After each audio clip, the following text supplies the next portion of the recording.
I don't remember a time when curling wasn't a part of my life. When I wasn't putting in the sweat and hard work to be the best that I can be. Clocking in the time, the effort to practice day in, day out. Curling is more than just a game. It's a family, a community. And when it's time to play, I know I'll be ready. Hardline, supporting hundreds of our next generation athletes.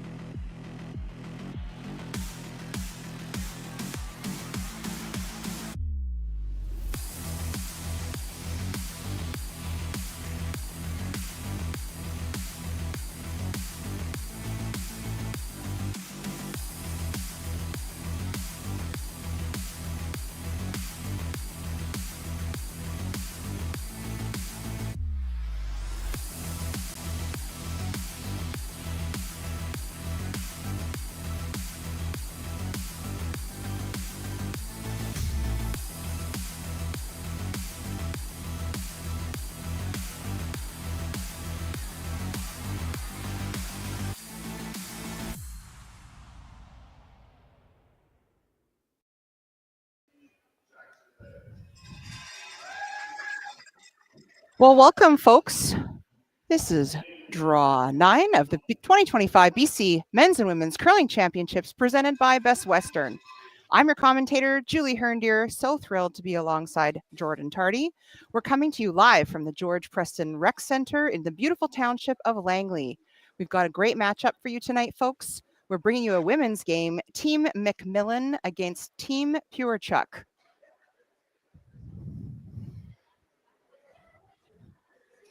Your Team MacMillan lineup is lead, Sarah Loken, second, Lindsay Dubé, third, Sarah Daniels, and fourth, Kayla MacMillan.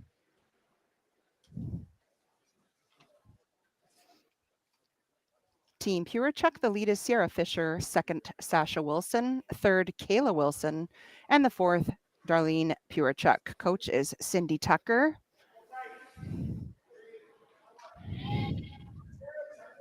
So just checking out the standings tonight, Jordan. Things are really starting to heat up in the ladies' side round robin. You kind of wait for the time at which you can start to make some calls about what's going to happen where for the championship round. Yeah, it's getting close to the make or break point for some of these teams, and they're really having to take a look at the rest of the event and just put the foot to the gas and try and get some wins out of the last couple of games that each of these teams have. Absolutely. And so here we are off to the races. It is Thursday night. It's our 7 o'clock draw. Both these teams are looking to remain competitive in the weekend of standings. We saw that MacMillan went in with her first rock, and now Pewarchuk's going to take that out. Jordan, what are we expecting for the first end of this game, do you think?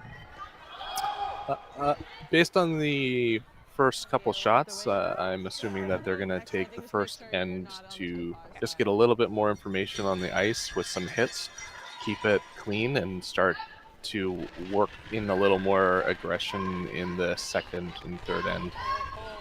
Yeah, I'm such a fan of this myself as a competitor, whether it's the first game of an event or getting on in games. I don't mind a quick first end, check out the ice, get your sea legs, gain a little time on the clock. So I'm a fan of this kind of start as long as it's in the plan for the team. So even despite the little roll out there, that rock's still biting, and so Pewarchuk's going to go after it. Of course, we'd like to acknowledge that we're on the traditional territories of the Coast Salish peoples, and in particular acknowledge the growing relationships with the Katsi, Kwantlen, Matskui, and Semiahmoo First Nations. And of course, throughout the broadcast, we're going to be sure to acknowledge and thank our sponsors. Certainly, we wouldn't be here without their support. We're just so lucky and thankful to have a variety of supporters making sure this event is possible. For those of you who haven't had a chance to get out here yet, the George Pearson Rec Center is a beautiful arena. We have 5 sheets running tonight.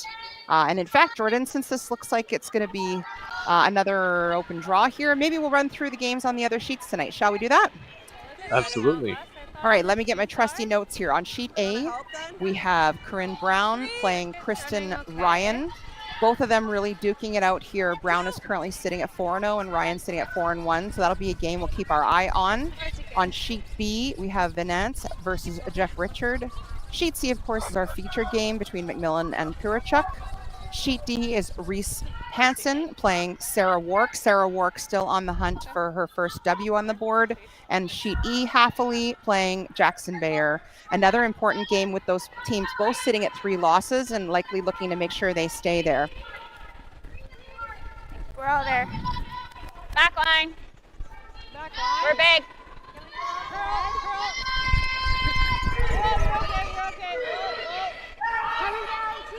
Yeah, it's coming off.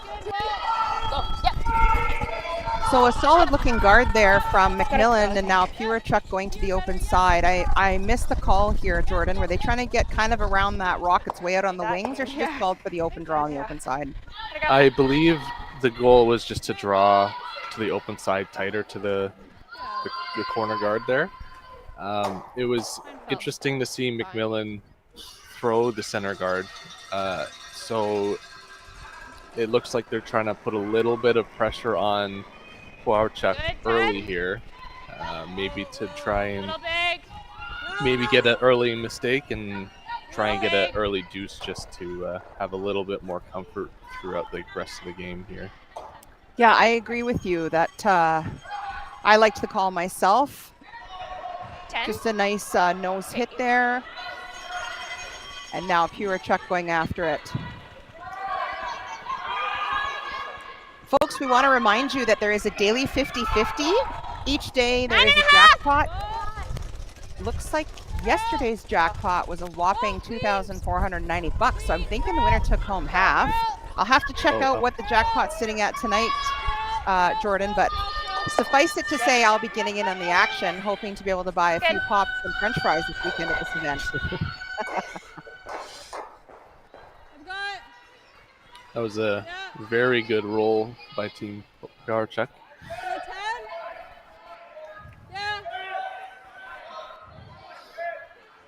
So satisfying to make a great shot like that in the first end. Hey, a little bit of precision, great communication. Yeah, absolutely. Especially with where that rock had to roll, the precision was quite high. And it's nice to go into the game feeling good with a couple of shots like that under your belt. Easy.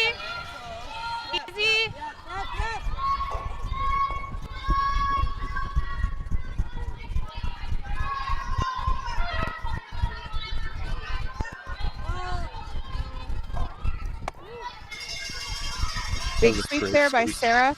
Yep, nice shot, nice roll. Okay. Same. Yep, next one.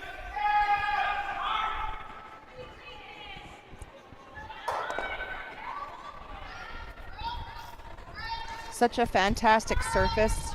10. Jordan, we've heard that the ice has been terrific this week, and we always want to give a shout out to our ice makers. By now, they've probably had very little sleep, and then there's not much ahead here going into championship weekend. So a nod to Mr. Merklinger and his great crew here. Last night, the draws were running like upwards of 15 seconds to tee, so we'll be keeping an eye on that tonight to see what it's like tonight. I took a couple times for the first couple stones this end, and it looked like tee line was around a 15-3. Whew. And so it's a little slower than some of the other draws, but we'll see if it speeds up. It looked like earlier draws today, the ice started to slow down a little later on, so it's just something that the teams are going to have to pay attention to. Hard to say. That curled more than I thought it should. Okay. Yeah. So a bit of an unexpected hit and roll out there. Okay. Sasha's the hair fresh, but we had a rock down And there now. Pewarchuk staying consistent with this opportunity of trying to get around the corner guard.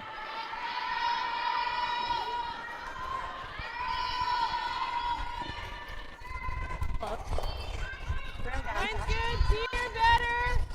Team better. We're running. Team. Curl.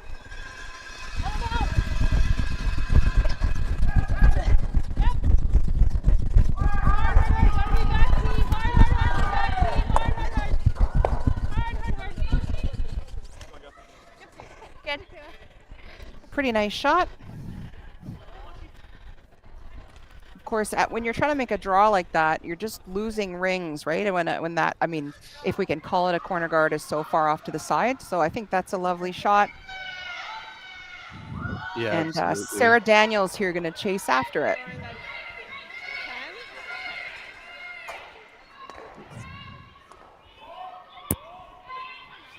Yeah, I thought I was like wide side hook. So if you throw this a little more true, it might run a little straighter for you. Yeah. Okay. Take it.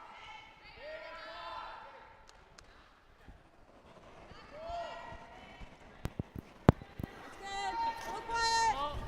Oh. Clean. So Sarah delivering the Skip's first rock here. Yep. And you roll. And a nice nose hit. Got it. 10. Yep. Okay. Once again, Pewarchuk's going to chase after that.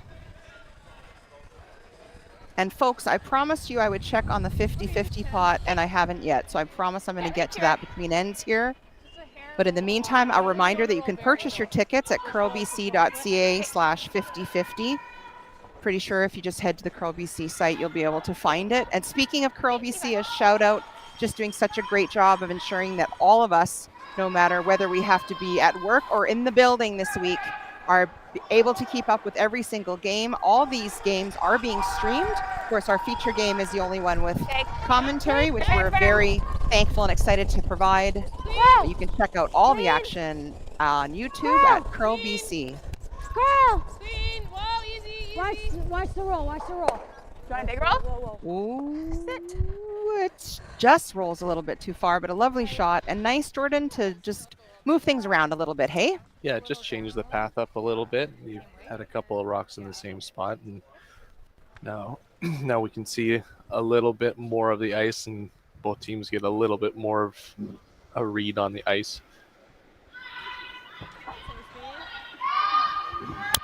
This probably won't curl quite as much as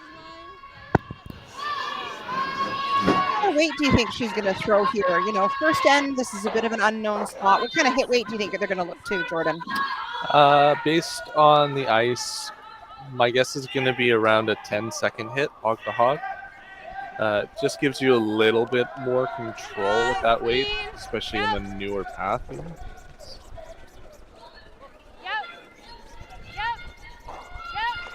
Hard, right to it. And I timed that at 9.98. Nice. That was an excellent prediction. And again, a little bit of a roll, not quite behind the guard. And so Pewarchuk's going to go after this. And this being the last rock, it looks like she'll be looking for the blank. Yeah, absolutely. Sorry for the pause there, folks. I've got a bunch of papers in front of me, a monitor, and a few heads. So I just wanted to make sure I had it right, that this was the last rock of the end. But I feel pretty good about it, Jordan. I think I'm right. Yes. This is hashtag winning, folks. This is what winning looks like from the booth.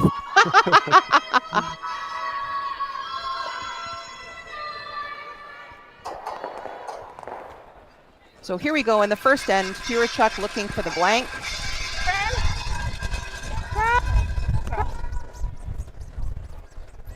Hard, Sash. Hard, Sash. You gotta go, Sash. Hard, Sash. Gotta go here. And she manages to grab a piece. We're gonna blank and go to the break. We'll be right back, folks. Stick with us for lots more provincial curling action.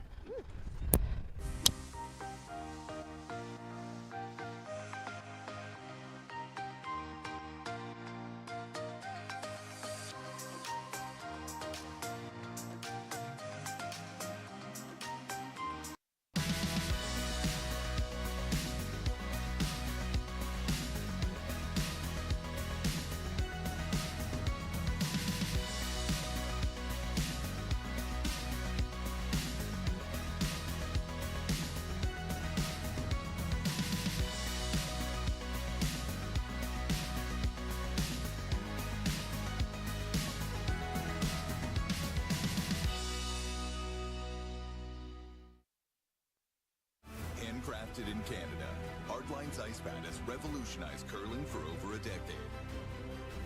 Engineered with top-tier precision and durability, it is backed by an unmatched 10-year warranty. Designed for curlers at all levels to sweep effortlessly with maximum efficiency, it is trusted by the world's best curlers, including Olympic and world champions. It is quite simply the best broom in the game. Hardline. Join the revolution.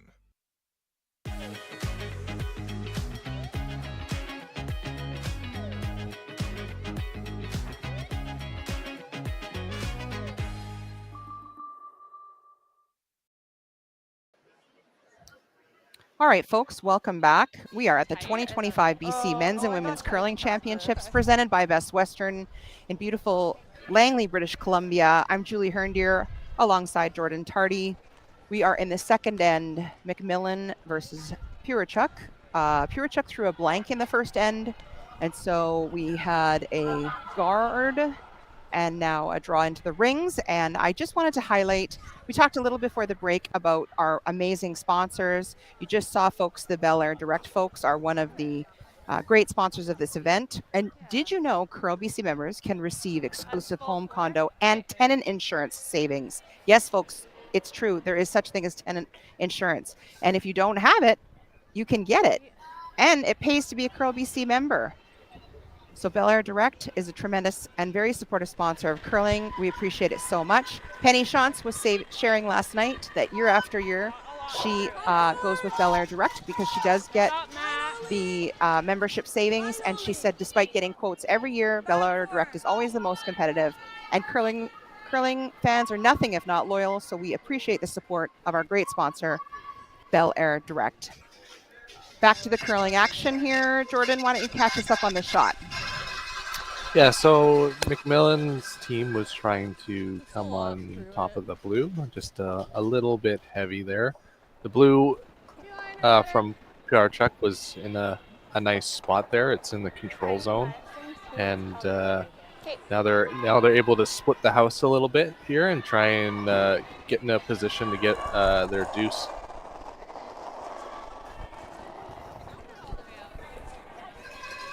Yeah, so based on this start, I'd say we're going to have a few more rocks in play this end and hopefully see a score go up on the scoreboard.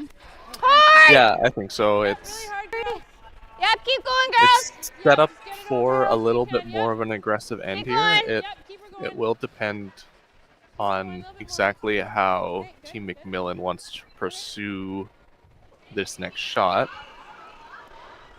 Yeah, okay, so I believe there's going to be quite a bit more rocks in play this end. I think you're right. I think you're right. I think we would even say it's on. Absolutely, yeah. So Sarah Loken here being called to make a draw. See if she can sink one around this guard. Hard for Lineland. Yep. To the top one.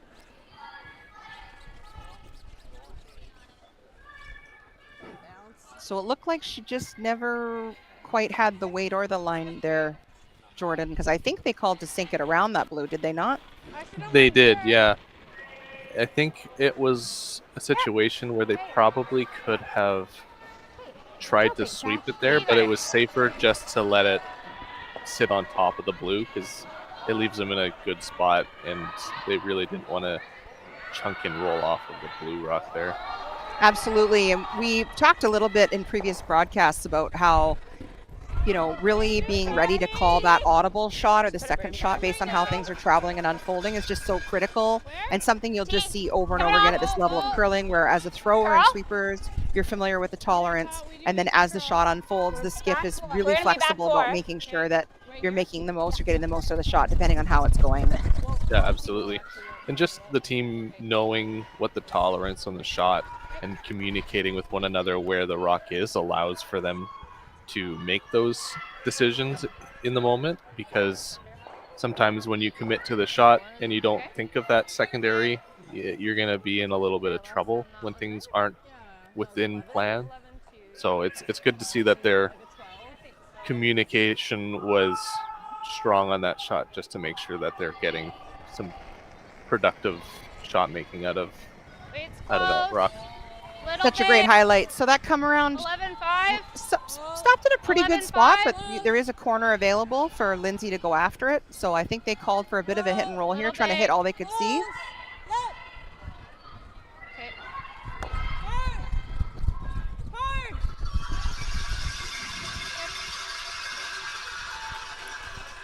It was a nice roll there. 12. Yeah, I thought that was a lovely shot. And now Pewarchuk going to try to take the play back over behind that corner guard. You can't help but wonder if they're hoping to maybe catch that back red one, depending on how they hit this top red.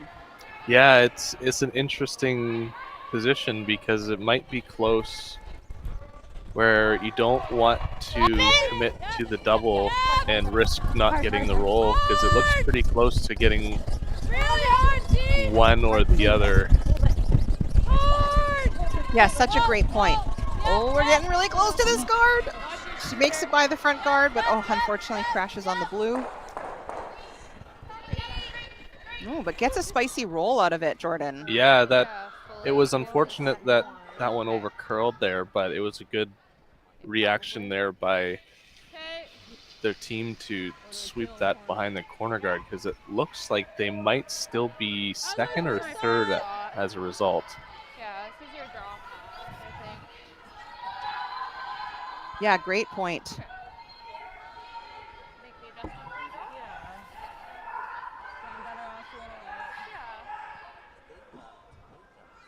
So Sarah Daniels currently calling for Lindsay to come right in there, I think, hey? So keeping the pressure on Jordan as she signaled with that call earlier in the end where it looked like she was going to really go for it. Yeah, absolutely. T. Heavy. To it. Yeah. To it. So a good sign here when the sweepers are off and on typically, although it looks like this is going to slide a little deeper than they were hoping, Jordan.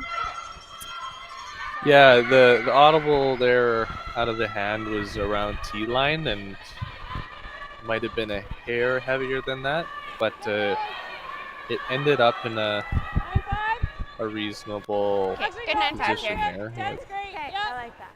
Are we throwing 10? 10, yeah. Okay, you got it.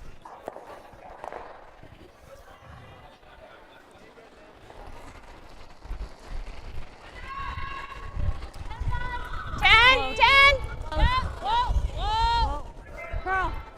Curl. Close, yep. Curl. Curl.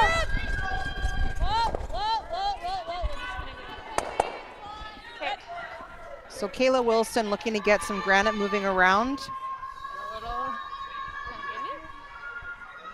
I mean, a pretty solid shot, Jordan, but the leave there isn't fantastic for them, hey? And you really get a sense that things are building for MacMillan, or in this case right now holding the broom, Sarah Daniels. And if they make a bit of a roll here, I think we're going to start to be a little bit worried about how Pewarchuk is going to score this end. Yeah, absolutely. If they can make this roll really within a foot range here, they're going to be in a lot of control over this end.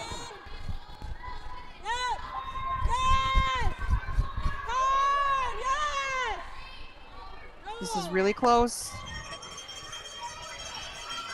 That's ended up being quite good. It does leave the freeze here as it just called, but I think it Top 4. positionally is very beneficial for Team MacMillan. Right, and imagining, I mean, you have to think that their plan coming into this end was probably to force. So yeah, they're doing a really good job of this by, I mean, they've effectively closed it down to like the pin for Pewarchuk to score. This is a really precise shot. And meanwhile, you can't help but wonder if they're starting to be thinking about a sneaky steal here. So yeah, really nice shot. And they've really constricted the scoring zone for Pewarchuk, and that's actually a very good result. I think I can't tell who shot, but it's in a pretty nice spot. It just might leave MacMillan a freeze, which might lock down a steal if they can put it in the perfect spot here. Yeah, they really just snuck by that red one that I think they were initially planning to freeze to, Jordan, as you say, but like not a bad outcome. You don't really have any of that blue. No? It's got a sliver. Okay. I like can't really come to it. No. And folks, we will catch you up on the scores on the other sheets here after the next break. I don't think it's worth it. But a reminder that you can see all the games tonight. We are streaming all of them, so you can hop around the world if you wish, with featuring this game tonight. Like actually guarding the draw.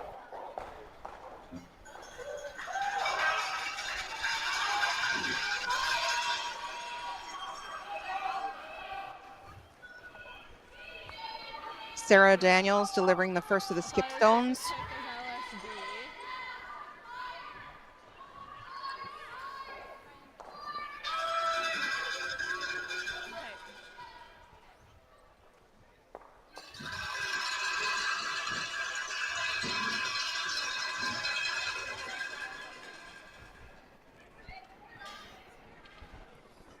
Room right now. So I think we're pretty confident, Jordan. She's looking for the freeze here. Yeah, if she can lock it in right on the nose, it's gonna be pretty hard for their rock to be removed. Oh, pardon me. I think they're throwing a guard. Oh. That's my bad, folks.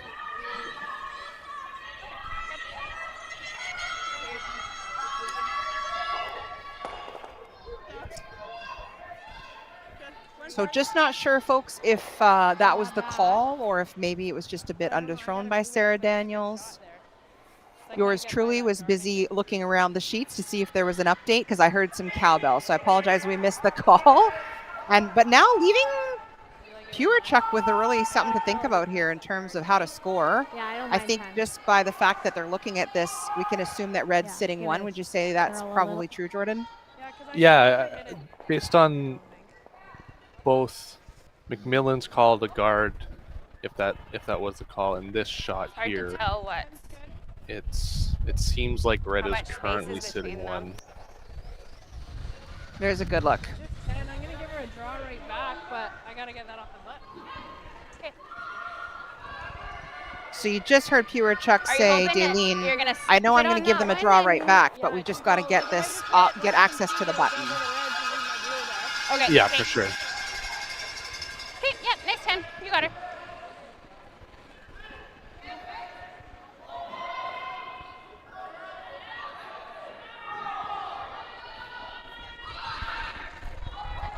So Dailene looking to move a little bit We're of here, red big granite 9-8. around here. 9-8. 9-5.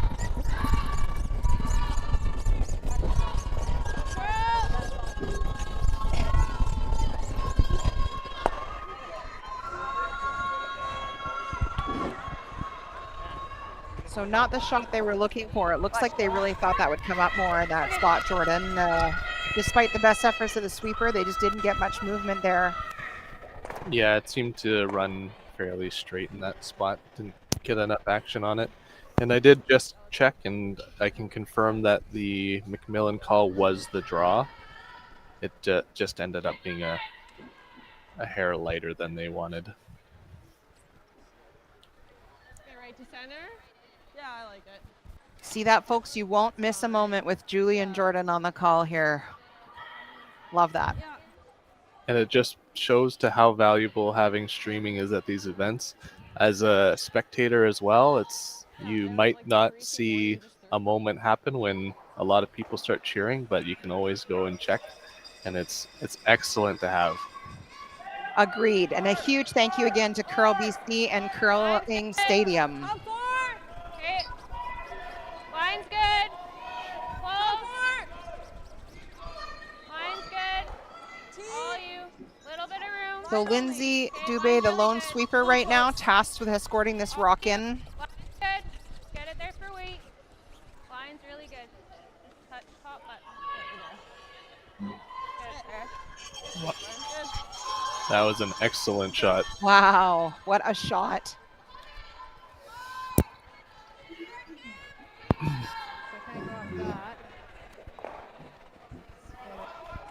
Pewarchuk is going to have A tricky scoring opportunity here. My blue's never going anywhere. Yeah, I feel like it's a tough go when in the second end you're looking at like an angle raise double just to try to score. That's tough. I'll confess, Jordan, I did not know if that draw was there. So just a fabulous outcome for Sarah Daniels and Lindsay doing a great job sweeping it down. Good judgment, and Sarah helping with the call from the house. Yeah, absolutely. That was a very well managed shot. Yeah, let's do it. And while we're waiting for Dailene to hop in the hack here, folks, I did promise you a 50-50 update. So the pot currently is $1,930. That means the winner, You got it. Let's do it. hopefully me, will take home $965. The draw is not till 9 o'clock. So if you're looking to get in on the action, you can check out curlbc.ca/5050. We'll do the draw at 9 o'clock tonight. And without further ado, back to Dailene here, who I think is going to try to angle raise this blue one into the rings and make some magic. Yeah. Yep! Whoa, whoa! Curl. Go, curl. Hard, hard, hard, hard. Oh. Okay. So a good effort. I'm just going to wait to confirm the score. We know it's at least one.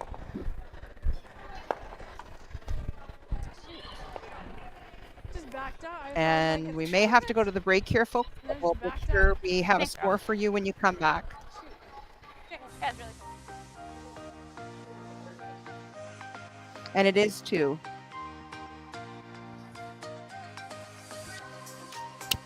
We'll see you all after the break.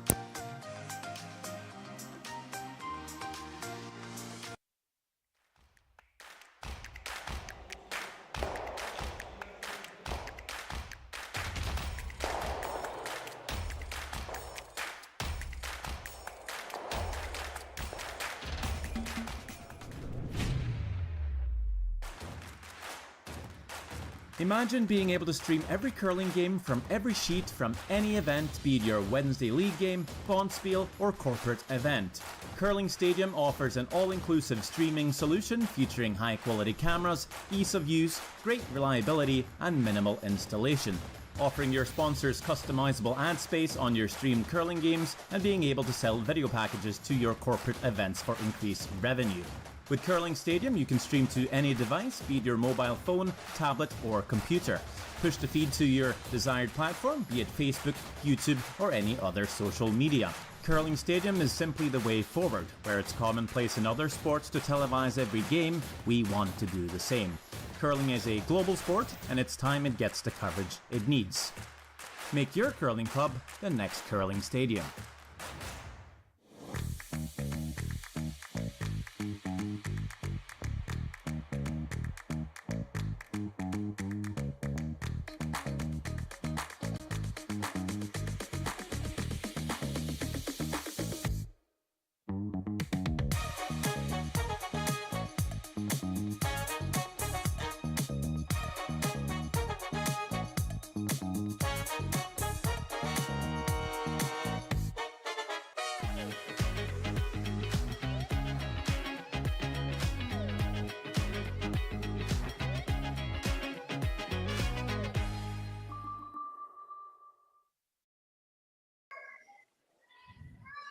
All right, folks, welcome back. Yeah. Julie and Jordan here, welcoming you to the third end of our Thursday evening draw of the BC Men's and Women's Curling Championships.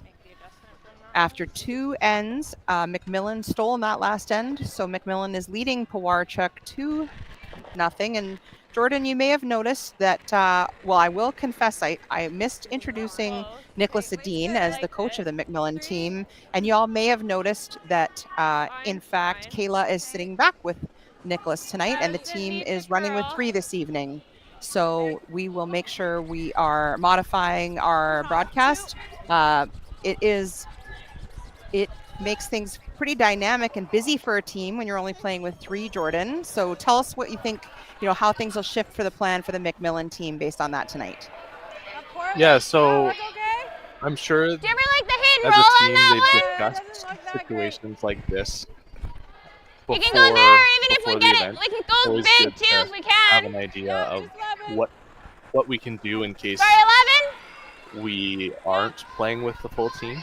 So I'm sure they've got a bit of a game plan here, and it's going to be a little more taxing on the sweepers. So it's something that they're just going to have to be aware of with the ice reading and just giving themselves a little bit more space for a sweep.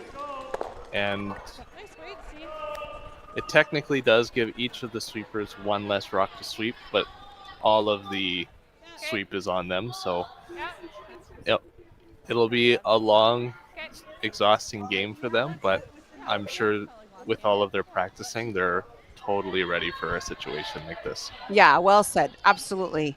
I think the thing when I, have had occasion a long time ago to sweep by myself, I'm one of those sweepers who likes to talk a lot with my buddy about where I think the weight is and whatnot. So, that, as you said, that solo sweeper is going to have a bit of responsibility to call the weight and make a judgment on their own. But without question, this MacMillan team has the experience to cope with something like this.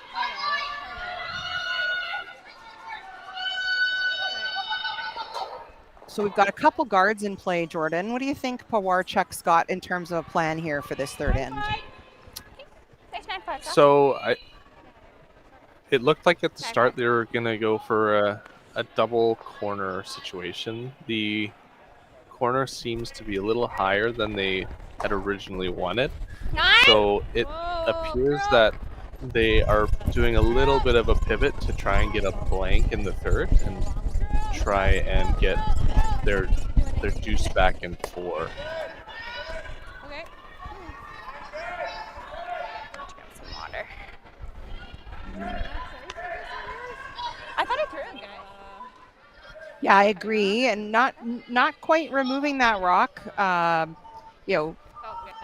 Taking it over that maybe it comes in handy a little later. I'm not sure. It is pretty wide, like the one we saw in the first end, but we'll wait and see how things turn out. And I think I saw that Sarah Daniels called to put the guard back. Is that what it looked like she called, Jordan? That is, yes. 3. Yeah. So Sarah really not letting up here. No, after last end, it's a nice Just in. little bit of advantage to be coming off of a steal and having a very strong end to try and push Team Pewarchuk to maybe push a little more than they want to and take a little more risks and give Team MacMillan a little more control. Absolutely. 9-8. So Pewarchuk again throwing the hit and roll here, I believe. So Jordan, you and I are new to each other. Tell me a little bit about yourself. I think I hear you hail from the Langley Curling Club. A shout out to Langley Curling Club for hosting this great event. Tell us a little bit about yourself. Yeah, so I've had the honor of curling out of Langley for 12 years, I think it is at this point. I basically grew up here and used to play with some of the curlers at this event throughout my years. And excellent support system. It's nice to see a lot of the curlers that curl out of Langley supporting this event as well with volunteering and officiating. Let's think a good one in here. A little bit of pride for all of our members at the curling club. Well said, super lovely. Also, I sense you're being modest. I heard you won something one time. Tell me about that. Yeah, so I was fortunate enough to play with the third, or I guess second now, of Kevin Cooey, and as my brother, and he carried me to 2 national titles and a world championship win, and very grateful in that situation to represent Canada and BC, and had a very good time, and I can't be more grateful for what the opportunities curling has provided me. Amazing. Awesome. Well, congratulations. I'm delighted you. we're in the booth together tonight. I'm sure Langley is super proud to have you on the broadcast tonight. We're going to have to draw on your national and international experience here throughout the show tonight. In the meantime, an attempted come around there, not quite buried, but they did get a corner around. So now Sarah is going to ask Lindsay to chase after it.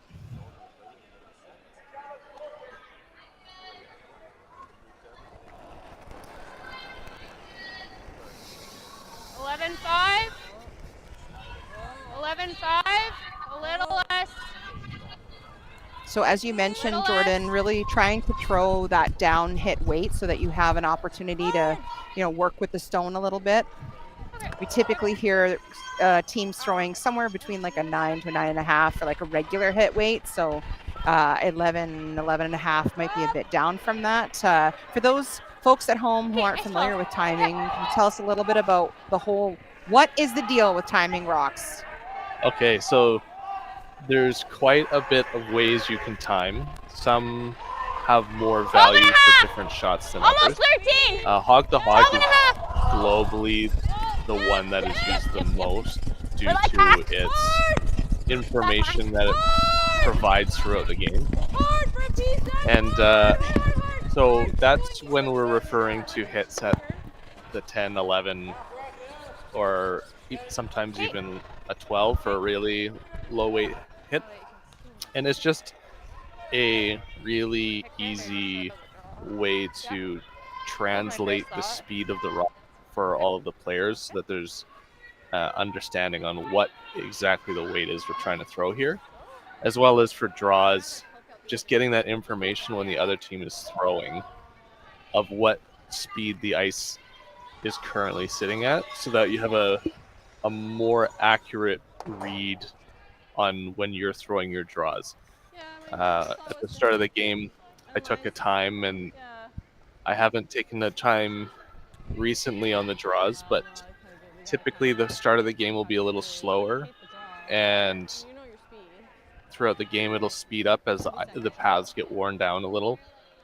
And having the ability to get those hog-to-hog times really tells you where the ice is sitting for that speed. And then there's a lot of curlers that use tee to hog or backline to hog as well as a reference for their team's throws, just so that they have that little bit of extra information for where the rock we just threw is going to end up. Awesome explanation. Love it. Rock Timing 101 by Jordan Tardi. So fabulous. In the meantime, looks like Sarah Daniels here trying to come around that corner guard after Pewarchuk didn't quite get the outcome they wanted on their last shot. I think they would have liked to have been second shot there, though. So a little disappointment from Lindsay that she couldn't quite get it there.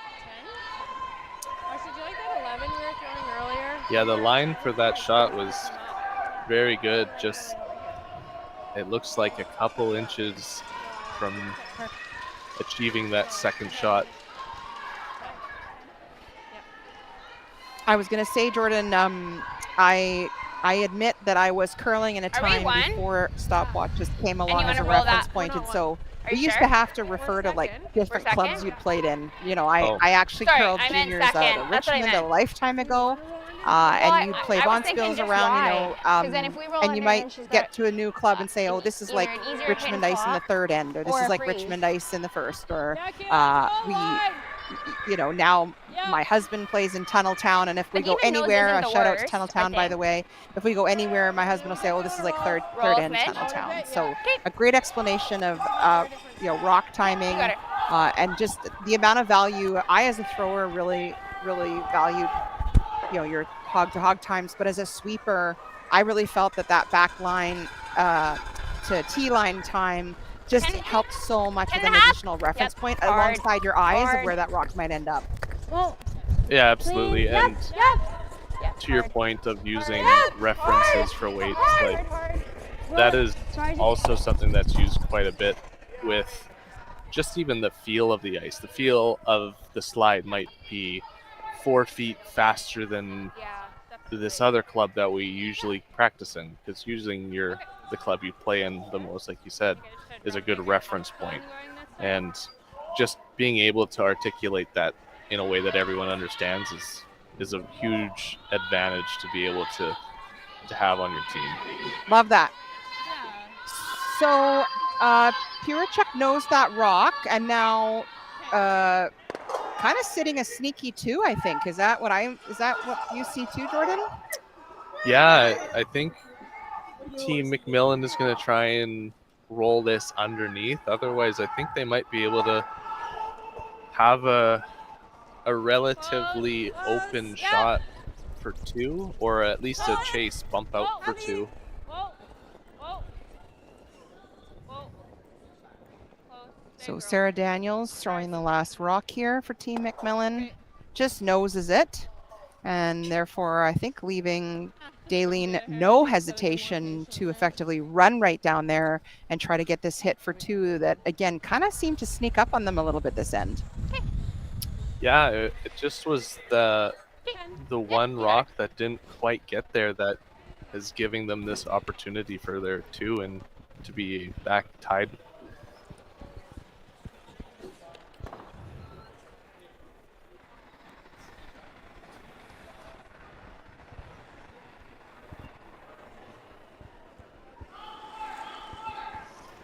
So Pewarchuk here looking for the nose hit for 2 in the third end. 10. 10. 10. Girl. Looking for a little help here. Looking for a little help here. Oh. Just couldn't quite get that rock to come over, Jordan, and so it'll be 1 for Pewarchuk, who is going to probably think about that shot when she gets into bed tonight, with a chance for 2. So we are sitting 2-1 after 3. MacMillan's in the lead. We'll be right back.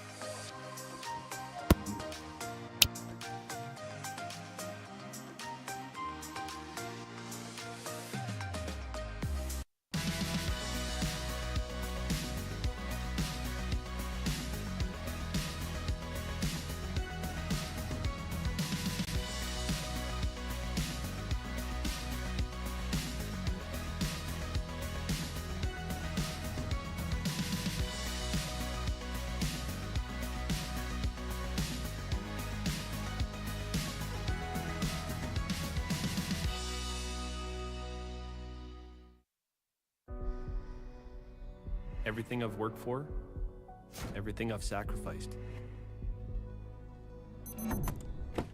has led to this. It's out of your hands now. All the gold medals in the world can't help you now. You could throw the perfect rock and still miss, but it just takes one.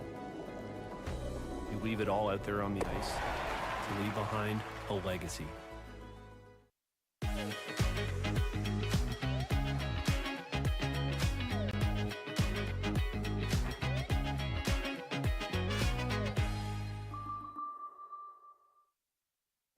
I don't remember a time when curling wasn't a part of my life. When I wasn't putting in the sweat and hard work to be the best that I can be.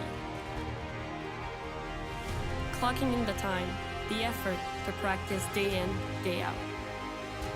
Curling is more than just a game. It's a family, a community. And when it's time to play, I know I'll be ready. Hardline, supporting hundreds of our next generation athletes.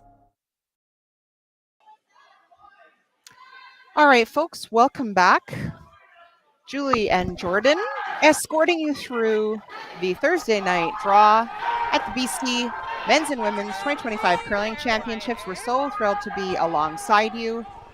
If you're just joining us, MacMillan is leading Pewarchuk 2-1 after 3 ends. And we'll maybe just catch up on the first few shots here, Jordan, and then maybe give an update on the rest of the sheets here in the building. Yeah, so it looks like Pewarchuk is going for textbook steal/force play with throwing the center guard, and MacMillan going to the corner to try and see if they can get a 2 out of this. With Pewarchuk coming in right now to try and sit top 4, top 8, and be in a nice control position behind the guard. Yeah, you gotta Excellent update. So to date, I've been giving updates from A to E, but we are going to go backwards tonight, Jordan, just to change it up and keep it fresh. So on sheet E, we have Haffley off to a commanding start over Steph Jackson Bayer. Haffley took 3 and 2 and then stole 2 and 3 to lead 5-0. So we're going to keep an eye on that. Steph Jackson, Bayer and co. Never one to be ruled out. They mounted a comeback last night, so we'll keep an eye on that. We just have a score going up here on sheet D between Reese Hansen and Wark. Looks like the score is 2-1 for Reese Hansen, leading Wark. Sarah still on the hunt for her first win. Of course, on sheet C is our feature game. Sheet B is Venance Richard. Richard is currently leading. Oh, they're just putting up a score, folks. Be patient with me here. I'm going to stall for time. It looks like Venance took 1, so it looks like it is 1-1 after 3 over there. And then on the very other end of the building here on sheet A, we have Brown playing Kristen Ryan. That is a big game. Brown currently sitting at 4-0. Ryan currently sitting at 4-1. And the score there after 3 is 5-1 for Brown. So again, we'll keep an eye on that sheet over there. All right, Jordan, what did I miss while I was trying to see scores? What's happening on our feature sheet? So we had Pewarchuk tried to draw around their center guard and ended up being hair light. And then MacMillan followed up their corner guard with a draw around and ended up slipping behind the center or the T line. And they're sitting in the back 12 there. And then we just saw here it was a draw attempt around the center guard. It was a little heavy and it just hung out there a little bit and it clipped the corner guard. Now MacMillan's trying to clean up the free guard zone here a little bit. So Sarah Loken looking to rearrange some rocks here.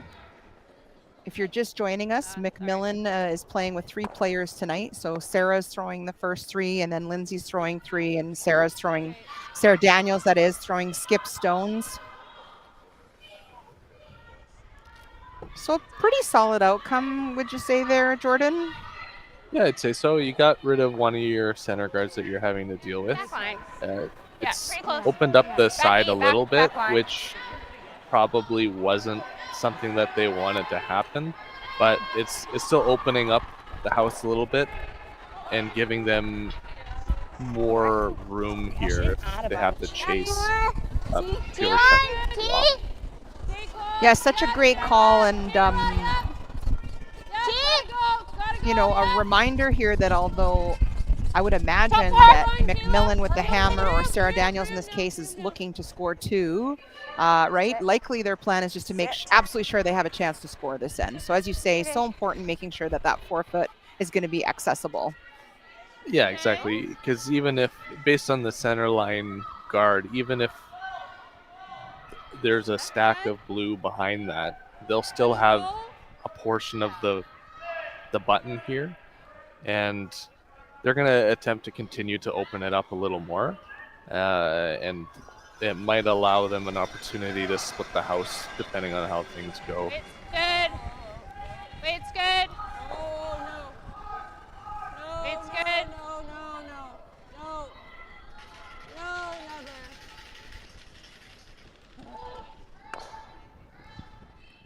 Sorry. So Lindsay just straight peeling that off, and now Pewarchuk looking to place the rock in. Okay, Kayla, you got it. In a position where maybe it's doing a bit of double duty, sitting in a scoring position, but also guarding that back blue. Or just one. want top 12? Okay. Yeah, go with the classic Christmas tree terminology there. Love the Christmas tree so much. In fact, I've been trying to figure out another tree we could use in curling analysis. So Oh. far, I've come up short, Jordan, but maybe 2 brains will be better than 1. So we'll keep you posted, folks, if we can think of another rock placement tree analogy for curling. Oh, my favorite tree is a baobab, so we can sneak that in there somewhere. Solid. I love it so much. So Sweeper's working hard to try to get this in the rings. Little more. Little more. Oh, that's a nice shot. Yeah, it looks like they got second shot there as well. Yeah. Okay, less weight maybe? I think 11. Yeah. Yeah, your 11s have been really good. Yeah. So Sarah Daniels chasing after it, and while she plays third on this team this season, I think Sarah Daniels is not a stranger to having to throw the last rock, if I'm not mistaken, Jordan. Yeah, Good, 11. Sarah has had a lot of experience skipping and had quite a bit of success as well. And she wasn't curling for a little bit, but it's nice to see her come back into the curling world, as she's always been a force to the curling world, always been someone to watch. For sure, for sure. And nice for that team to know that, you know, when she's at the helm tonight, standing in the rings, she's got lots of confidence and experience in the house when called to do so. So that's I'm sure, a reassuring feeling for MacMillan as we see Pewarchuk, pardon me, looking to remove that red rock.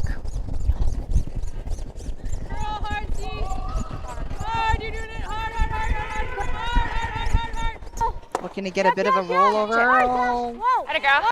what a nice shot, and manages to catch the Fantastic. back. Woo. Yeah, it's it was definitely the A plan to go for that roll, and it's just nice to get that extra Do you have a first thought? benefit out of the shot by clipping that red out, My because first thought. now Yeah. it's putting a little more pressure on MacMillan to do Yeah. a little more work to get their deuce. Don't love that. No. My other thought is to run. Yeah. So Sarah just trying to decide what to do now after that great shot. Just get it at 2. Thought she was indicating maybe they think about chasing it or the run, but Okay. Okay. Back. the Back front end, four. as it were, tonight likes the freeze, Jordan. I like the freeze too, I think. Yeah, I think it gives them a Run okay. decent shot at a 2 here. It's a little behind the tee line, but it wouldn't give Pewarchuk much room to sneak in there if they are Close. able Tee, to back, freeze on tee. this. Back 4. Close. Back 4. No. No, we're back 8. Yeah. Even. It's back 12. Really needing this to curl. Oh my god. Just a little bit of a mistake there. Just a hair too much weight, hey, Jordan. Yeah, unfortunately, it was just enough weight that they couldn't risk We're never going doing there, right? anything with the sweep, What if I go right and here? it ended up just nudging and rolling a little too much. Makes a bit of a... Do you like moving this or just going right here? My first thought was like a little hit and roll this way. Just nice 11 here.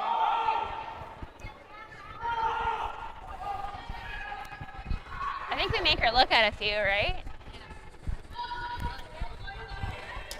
The freeze. Okay, just 11 in the So I think if you're I just think Dailene, the good news here is you're you hit this and Right? roll, as we heard the front end say, you're Yeah. gonna make Sarah Daniels look at a few Let's here. just get this one back. I'm gonna bet that Dailene wishes these rocks she was hitting it in the front of the rings, so that you're not, building up a bit of granite back there for Sarah to potentially just draw down to. Yeah, for sure. If that rock was a 1.5 feet higher and being able to roll and staying in front of the tee line, that would have been ideal. But it's still 11, nice 11 and to a half. put 11 and Sarah a in half. a position where she's having to Yep. Hard. draw to a very small area. Close, yep. Yep, hard. So Dailene here with her first, trying to put some pressure on Sarah Daniels, currently skipping this evening for the MacMillan team. Okay.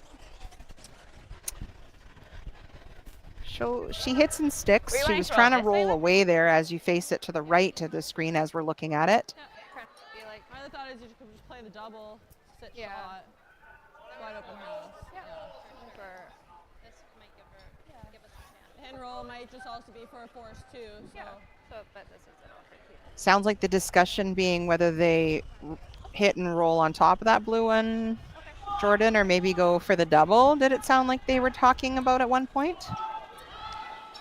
Yeah, it's an interesting position because if you try to roll under, you're going to be pushing yourself to go hard for the 2, but you might be in a position where if you roll too far, you're going to put yourself in a little bit of trouble. Mm-hmm. But I didn't quite see what they ended up deciding on, but I would assume that they would try to hit roll in here.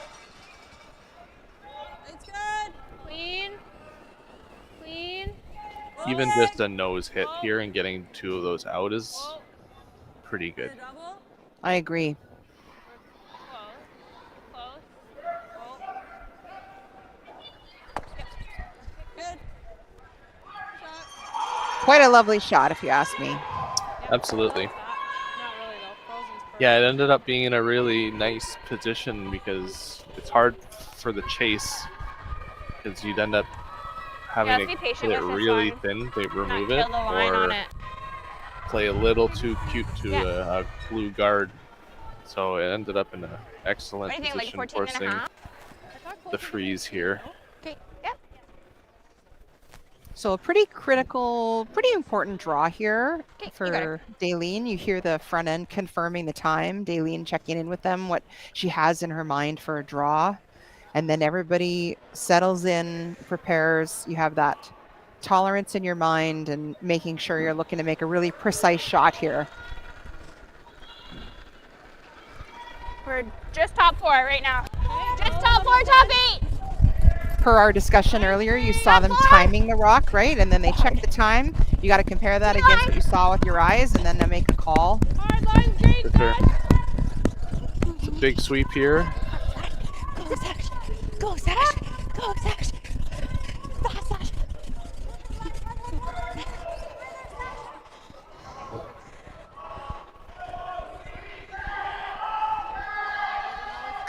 So just coming up a bit short with that, but I have to say I love when you hear the sweepers not only sweeping their faces off, but also encouraging each other. Go, Sash. Go, Sash. So good. I love it so much. Yeah, it's always nice when you're, especially if it's front end players, you have each other's back and you're trying to push through a really long sweep together. I think they got out wide in their lines. Yeah. We'll keep it. So Sarah Daniels getting into the hack and locking in that draw weight in her mind. Looking for a draw to, would we say, pretty much the side of the button here for 2, Jordan? Minimum. Yeah, I think she might have a little bit more room, but for the most part, I think they're trying to hit the edge of the button here to make sure they have their 2. Line's good. All of you running. Full force. All of you. Line's perfect. Lindsay doing a good job with that rock. Sarah jumping in just in case, but turns out it's not needed. A beautiful draw for 2. We'll be right back after this break. 15-4. Throws.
This is it.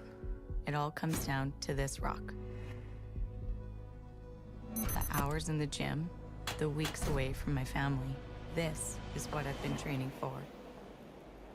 And all those voices trying to tear me down, I'm here to silence them. We've given everything we have for a chance to get everything we want. Well, welcome back, folks. We are so glad you're here with us alongside Julie and Jordan on a Thursday night in beautiful Langley, British Columbia. We're coming to you from the George Pearson Rec Center. Our feature game has been a terrific game, and we just saw a beautiful draw by Sarah Daniels, currently skipping for Team MacMillan this evening. She got her deuce, and now we are at 4-1 after 4.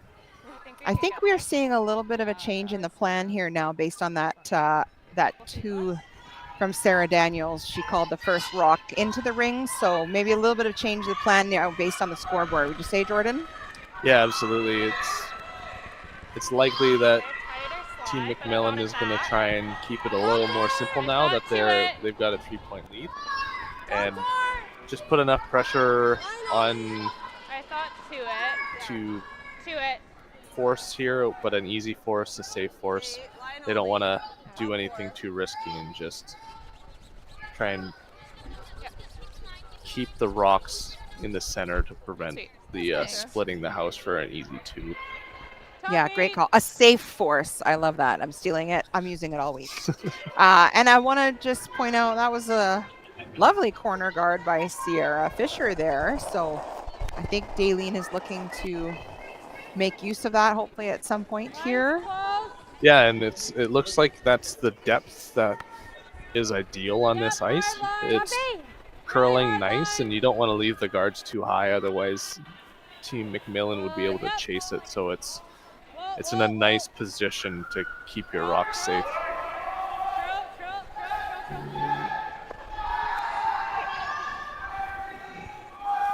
So double corner guards now. Pewarchuk hoping that maybe in this instance 2 is better than 1, although I think they're a little grouped together. But nonetheless, Sarah Daniel is going to protect those 2 well-placed rocks by Sarah Loken. And if you're just joining us, Team MacMillan tonight is playing with 3 players. So Sarah is throwing 3 rocks, Lindsay, and then Sarah Daniels is throwing skip stones and calling the game tonight. I thought on the high side. You're running fine. 3. Okay, to your broom. We're having a bit of a mixed doubles flair here tonight. Some players are on the team here having to jump up and sweep their own rocks. Jordan, have you played much mixed doubles yet in your career? Tell me about this. I have. I actually have played with 2 members of this sheet. Come on. Yeah, so 2 years ago I had the pleasure of playing with Kayla. Kayla Wilson. There's 2 Kaylas technically. Oh yeah, okay, solid, yep. And years ago I played with Sarah Daniels. Super fun. Folks, we didn't see how this is tying together nicely tonight. We didn't even know this, and here we go. And what do you think of the mixed doubles format? I really enjoy it. It's a lot more energy, I feel, with just the amount of things that can happen. You're always in the game. There's always a potential for 5.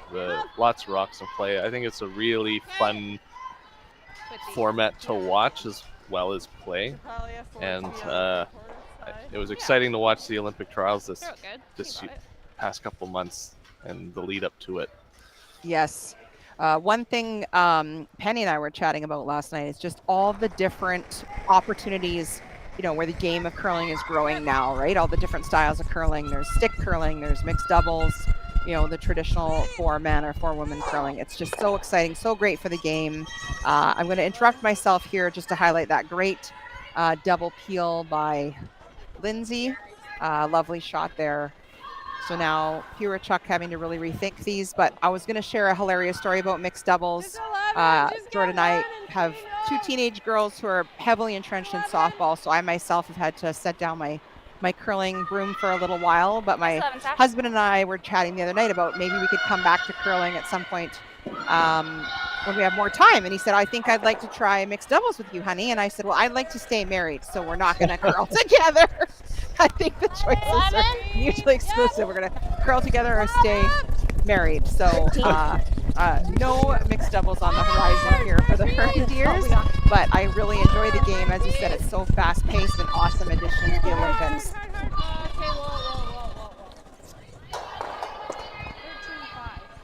Ooh, and a little bit of tough luck on that one there. Too much curl and too much weight. Hey, Jordan? Yeah, it's unfortunate that it wasn't able to move those reds around. It just seemed to curl more than they could have held there.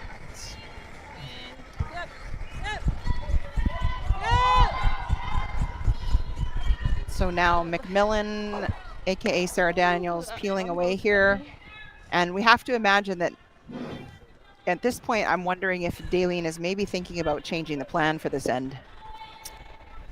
Yeah, it's Are you just locking it on? based on the layout currently, it's a little tougher to get your deuce than they had planned for here. So it looks like they're calling the freeze on top of the red, which you might be able to generate a 2 out of this with a potential miss from MacMillan, but it's looking more towards a blank if they're not feeling the likelihood of a 2, which is nice if they have that option if things don't work out the way they want it to. Yeah, I totally agree. Rock is curling up fairly nicely, just rearranging things, but a bit of tough luck there to have that rock roll off the reds versus sitting in front of it, as you said, Jordan.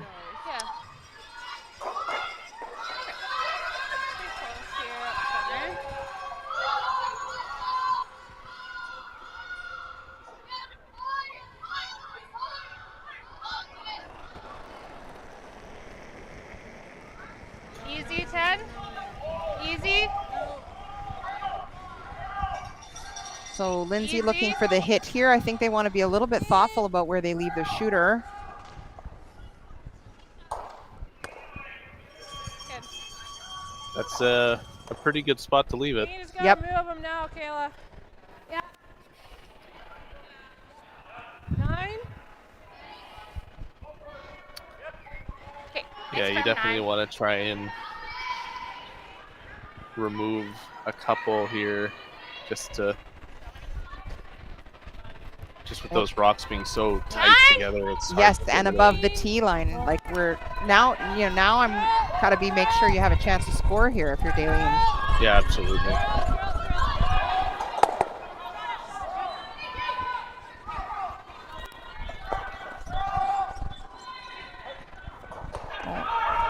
So a nice little spin back there that leaves it enough in play that Sarah's decided she's going to deal with it. Yeah, I didn't do anything crazy out here, I don't think. Okay, yeah. Lynn's through here. Based on how those other 2 red rocks are sitting, Jordan, do you think she ever just I don't know. disregards this, or what do you think about this call? Yeah, I think that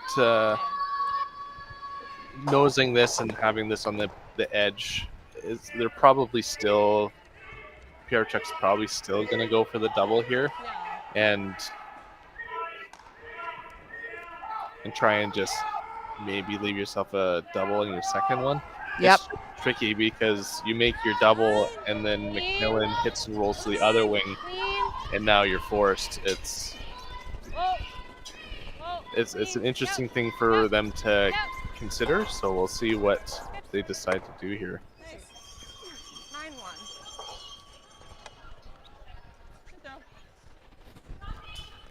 9-1. Looks like they might be drawing to the top button. I think so, but hey, pro tip from your commentators for those of you at home, when you make it to a BC championship, help us out up here by signaling what the call is so that we know for sure. Yeah. I feel good about it, though. I think you're right. We're looking at the draw here. And just as Dailene is preparing to throw her first of two, I thought we'd remind the folks out there that for the BC Championships for the women's side, this is an 8-team round robin. The round robin will wrap up tomorrow night at 7, and then we'll go into the championship weekend. And for the men's side, it is a 12-team triple knockout. T-line, top floor. Top line. T, backboard, backboard. Backboard, bumping. Room. Backboard, So back if Waite's up on this shot, they want to really make sure they've got good line here. Hey, Tyler, Jordan, to make sure they've got something out of this shot. Yeah, and I think they got Okay. they got a good result there. It's going to leave them a shot at the button now because MacMillan's going to have to make sure they remove it. Yeah, ooh, I was getting worried there about the line. I was all tongue-tied thinking, we got to make sure we hold the line here. 30%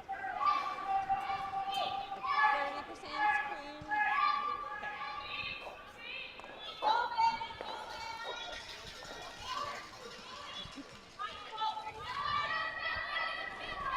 So Sarah with her last throwing lots of weight,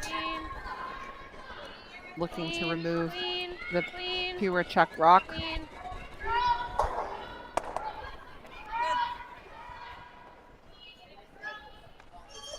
And gets the job done now, leaving Dailene for a draw for 1.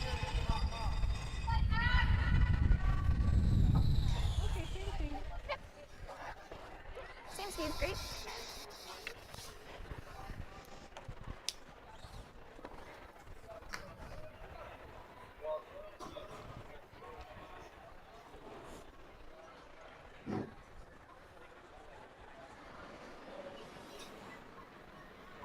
So Dailene Pewarchuk delivering her last in the 5th, needing effectively a draw to full 8 for her 1. A little more. Back 8. T. Back 8. Running a bit. Line's good, just for T. Running a little. Sweepers cleaning, always a good signal, although now talking about it running a bit, so just backing right off and hoping that rock stops.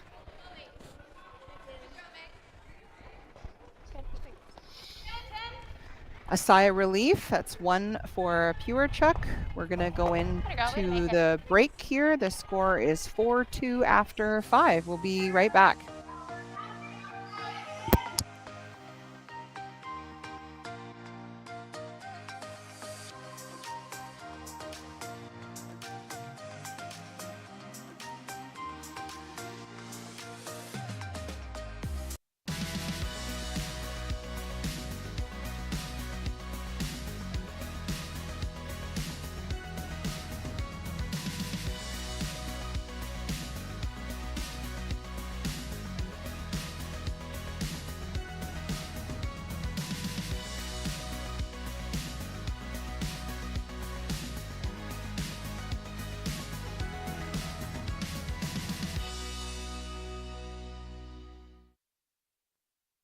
Handcrafted in Canada, Hardline's ice pad has revolutionized curling for over a decade. Engineered with top-tier precision and durability, it is backed by an unmatched 10-year warranty. Designed for curlers at all levels to sweep effortlessly with maximum efficiency, it is trusted by the world's best curlers, including Olympic and world champions. It is quite simply the best broom in the game. Hardline, join the revolution.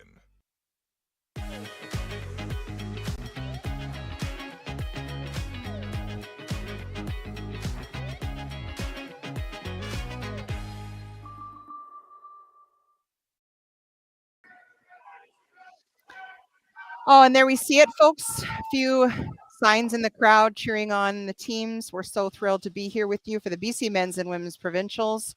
After 5 complete ends, the score is 4-2. MacMillan being skipped this evening by Sarah Daniels, leading Pewarchuk 4-2. We'll have lots of curling action for you right after the 5th end break. We'll be sure to dissect what they may have had for their snacks. Stay with us, folks. We'll be back with more curling coverage.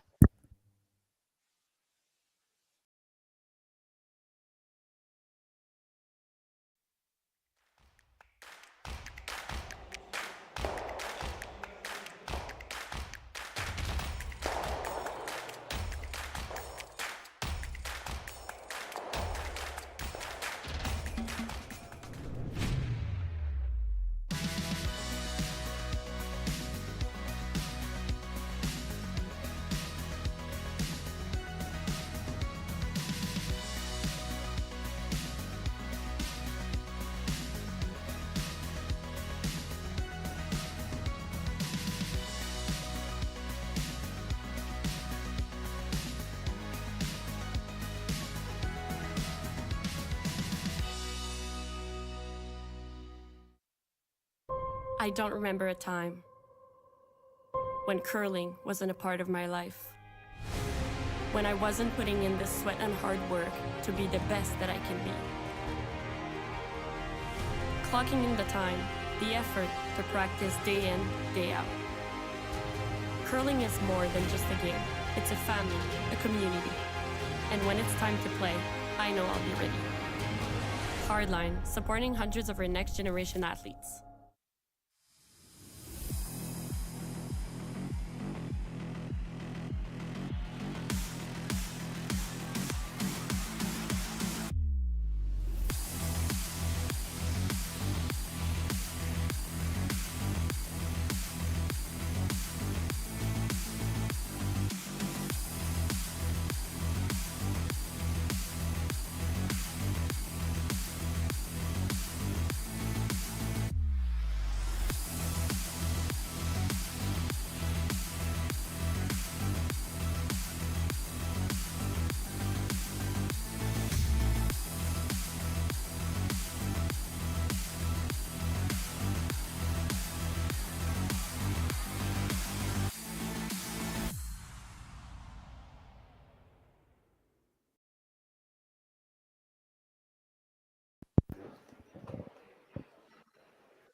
All right, folks, welcome back.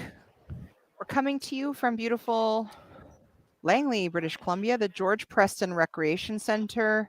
Julie Herndier alongside Jordan Tardi. We're covering the MacMillan Pewarchuk game this evening after 5 ends of play. The score is 4-2 for MacMillan, although we'll highlight for those of you just joining us that this evening MacMillan is taking a break, and so Sarah Daniels is leading the helm in the house with Lindsay throwing second stones and Sarah throwing lead stones. Line's fine! So it's been a bit of a back and forth game, Jordan, although I would say it feels like MacMillan has been comfortably in control each end. Would you say that's kind of a summary of the game so far?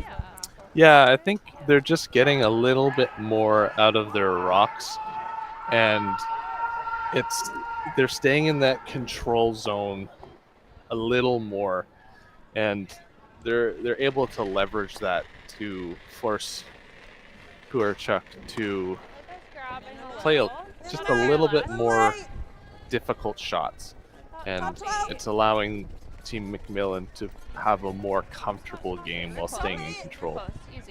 I totally agree. And what do you think, Dailene and company spoke about with Cindy Tucker, their coach, in the fifth end break there?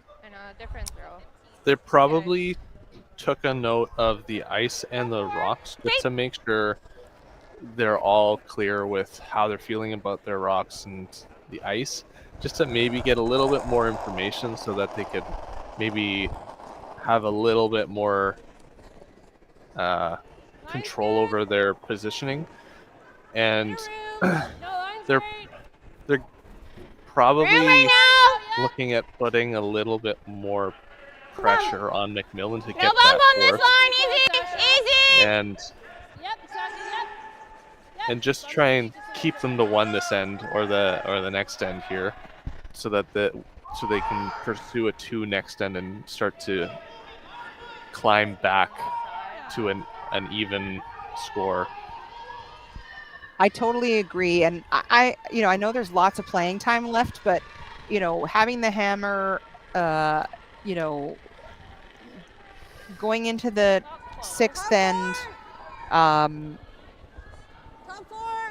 What do you think MacMillan's thinking about this end now?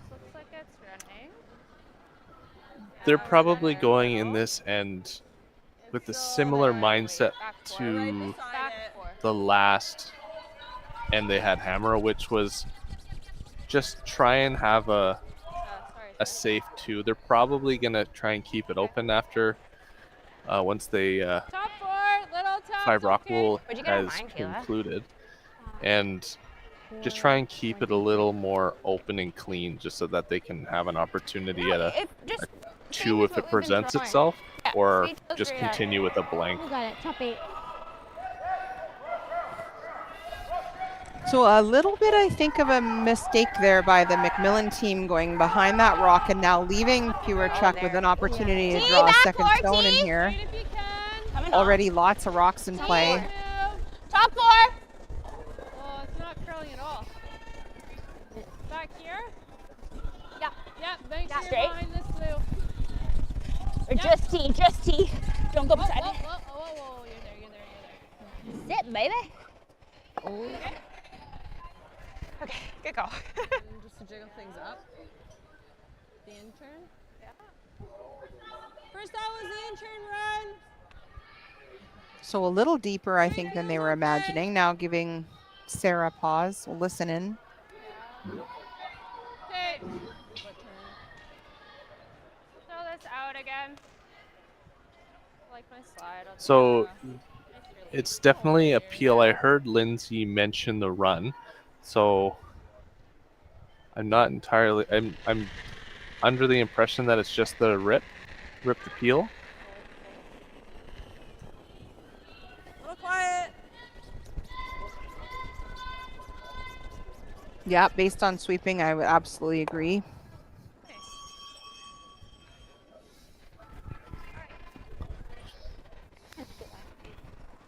Yeah. Nice 3 here. So as Dailene puts the guard back up, tell us about how you got into curling. That's so Tyler and I, when we were quite young, I think he was 8 and I was 10 or maybe younger. It's running right So now. long ago I can't remember. We were put into curling, and It's sliding to it. Yep, We gotta go he there. was in Little Rocks and I was in Go, Kayla. the regular junior program. So for us, it was, It's like right in between. at least for me, I liked doing things with Tyler, and being separated I wasn't enjoying it as much as I thought I would, and we took a little bit of a break from curling because it just wasn't my thing. And then a couple years later, when Tyler was in junior eligible age in the Langley curling club, we started up again, and I was told that since Tyler's going to do it again, I'll do it again. And yeah, that was that. My dad is a curler, and he always was curling, and we would watch him, and so we had the opportunity to learn from him as well. And the rest is history. A nice shot just back to our featured game here. Fantastic shot, removing a couple rocks there. Although, that Pewarchuk still sitting well positioned in scoring position in front of the 2 red rocks. Okay, nice. Okay, Kayla, yeah, you got it. I love to hear about you having such a successful start in curling in the junior program. If there's some young folks out there watching, you can, Google or check out your local curling club. Most clubs nowadays have great junior programs. You may even see the rocks and rings in your local elementary school. And I encourage all kids, whether you're like my nephew, who's an avid hockey player, I'm hoping that him and his 2016 Bandits team consider a different ice surface and maybe try out curling. I promised him a little shout out, so there you go, we've worked it in. But lots of opportunities. You also hear of a lot of kids getting into curling based on a high school program. So if you're watching out there and you haven't checked out curling yet, we encourage you to give it a try. You can find all your curling clubs at Curl BC, and it's a sport for life, Jordan. Absolutely. Right? It's a sport for life. So whether you're 5 or 55 or 85, check us out. It's a great game, sportsmanship and camaraderie and community and competition. Okay. So MacMillan continuing to try to figure out a way to get that blue rock out of there, and that rock appears to have 9 lives. Yeah. Because she's still sitting shot, and now with a guard. Yeah, they got unlucky a couple shots ago with where it ended up rolling to, with being frozen on 2 frozen rocks already, and just being able to remove that's gonna take their attention, because it's gonna take a couple rocks to remove it, and Pewarchuk putting that guard up there just put the pressure on. It's gonna take a couple attempts to remove it, since it's been frozen for the last It's coming shots. down to it. Go back here, I We're there. Okay. Okay. Yeah. Yeah, where is that? T. That one's back button. T line is frozen. She wants to move it. Okay. I think freeze is taller. So Sarah Daniels changing gears here a little bit, I'd say, and asking Lindsay to freeze down on Yeah, that you got it. one. Yeah, and if they can just nudge it a little bit just to unlock the Yes. blue one, they might be able to turn it around into a profitable end here. It's close to it. Easy then. T. T-line. T. Line. Line only. Back four. Back four. T. Hard, hold the line. The weight looks promising here. Hard, right to it. Great shot, Lynn. Right to. Nice shot.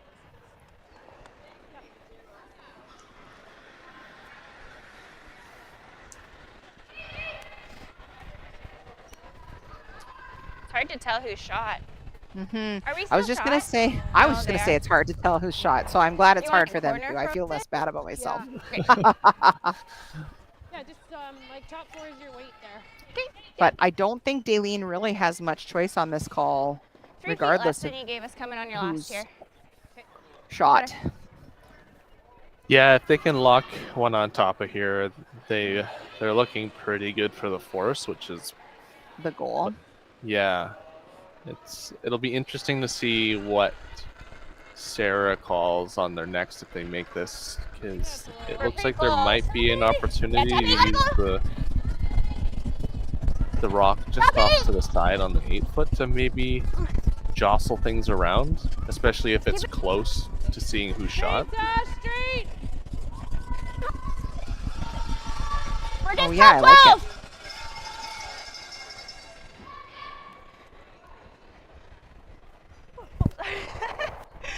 Okay. That's where I wanted Kayla. Yeah. Put it there. Actually, from that other angle that they just showed, it might be too thin. So, I should have traded you weights. Yeah.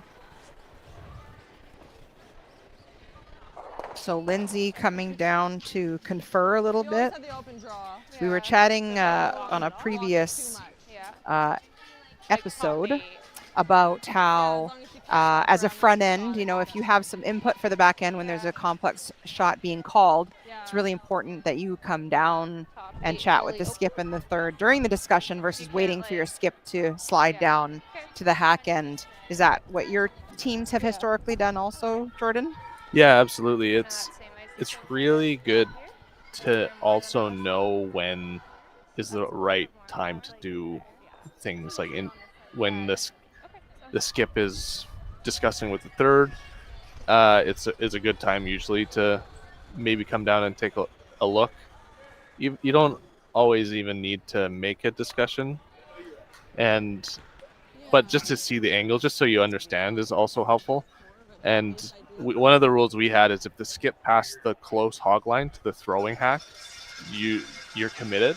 Yep. So if you're gonna make any suggestions, it has to be before that point, just so that everyone has a dead, this is when we're committing to the shot, because you don't want anybody to be trying to change anything when you're in the hack. Absolutely. Love that. Yeah. Good to have, your checks and balances like that. Like, okay, after the hog line, no more discussion, no more feedback. Skip's got the wrong color socks on. That's not the time to tell them. Yeah, exactly. Wait until later. Yeah, after the hog line, discussion should usually just be about how do we make the shot that For we sure. call. Always straight. Yeah. Weight, tolerance, line. Love that. 15-5.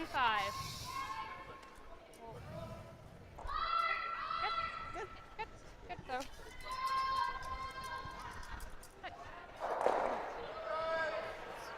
So a nice shot by Sarah. Which is okay. Not great, is it? I'm very interested to know Do I just who go? shot. No one's actually said.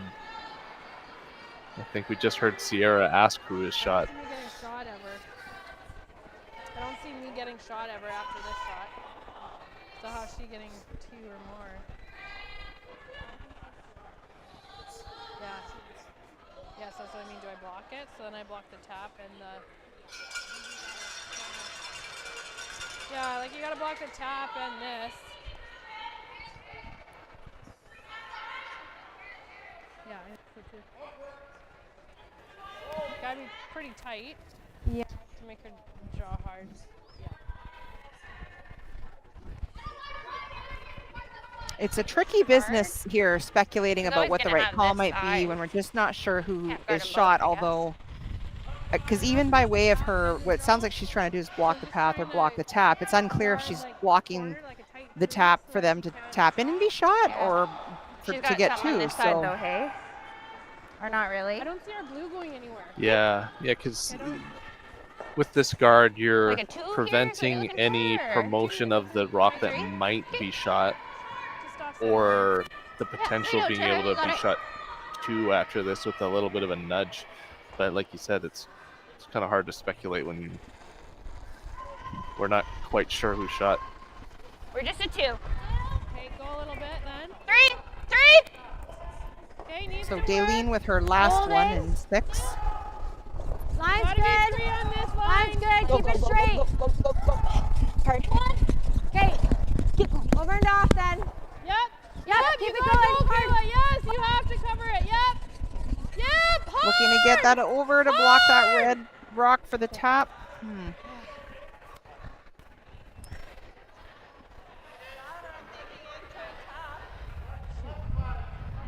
Sorry. Rock more.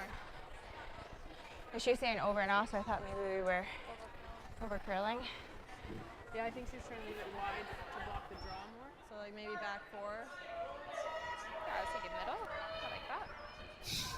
Okay. Yeah.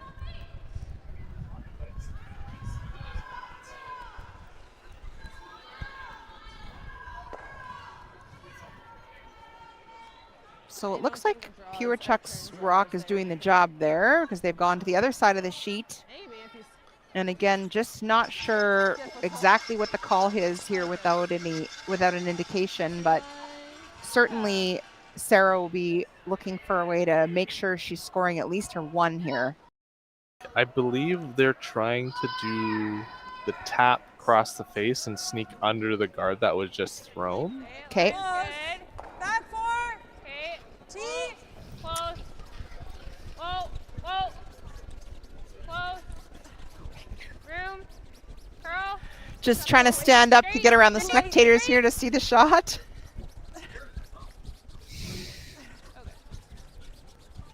Good sweep. Okay. So a worthy attempt here, and they're confirming 1, but for who is the question Yeah. of the day? Oh, we're going to hang in here for a second just to see if we can get an indication. Oh, we're going to go to break, and I promise to catch you up. We're saying it's 1 MacMillan, so the score is 5-2 after 6. We will be right back.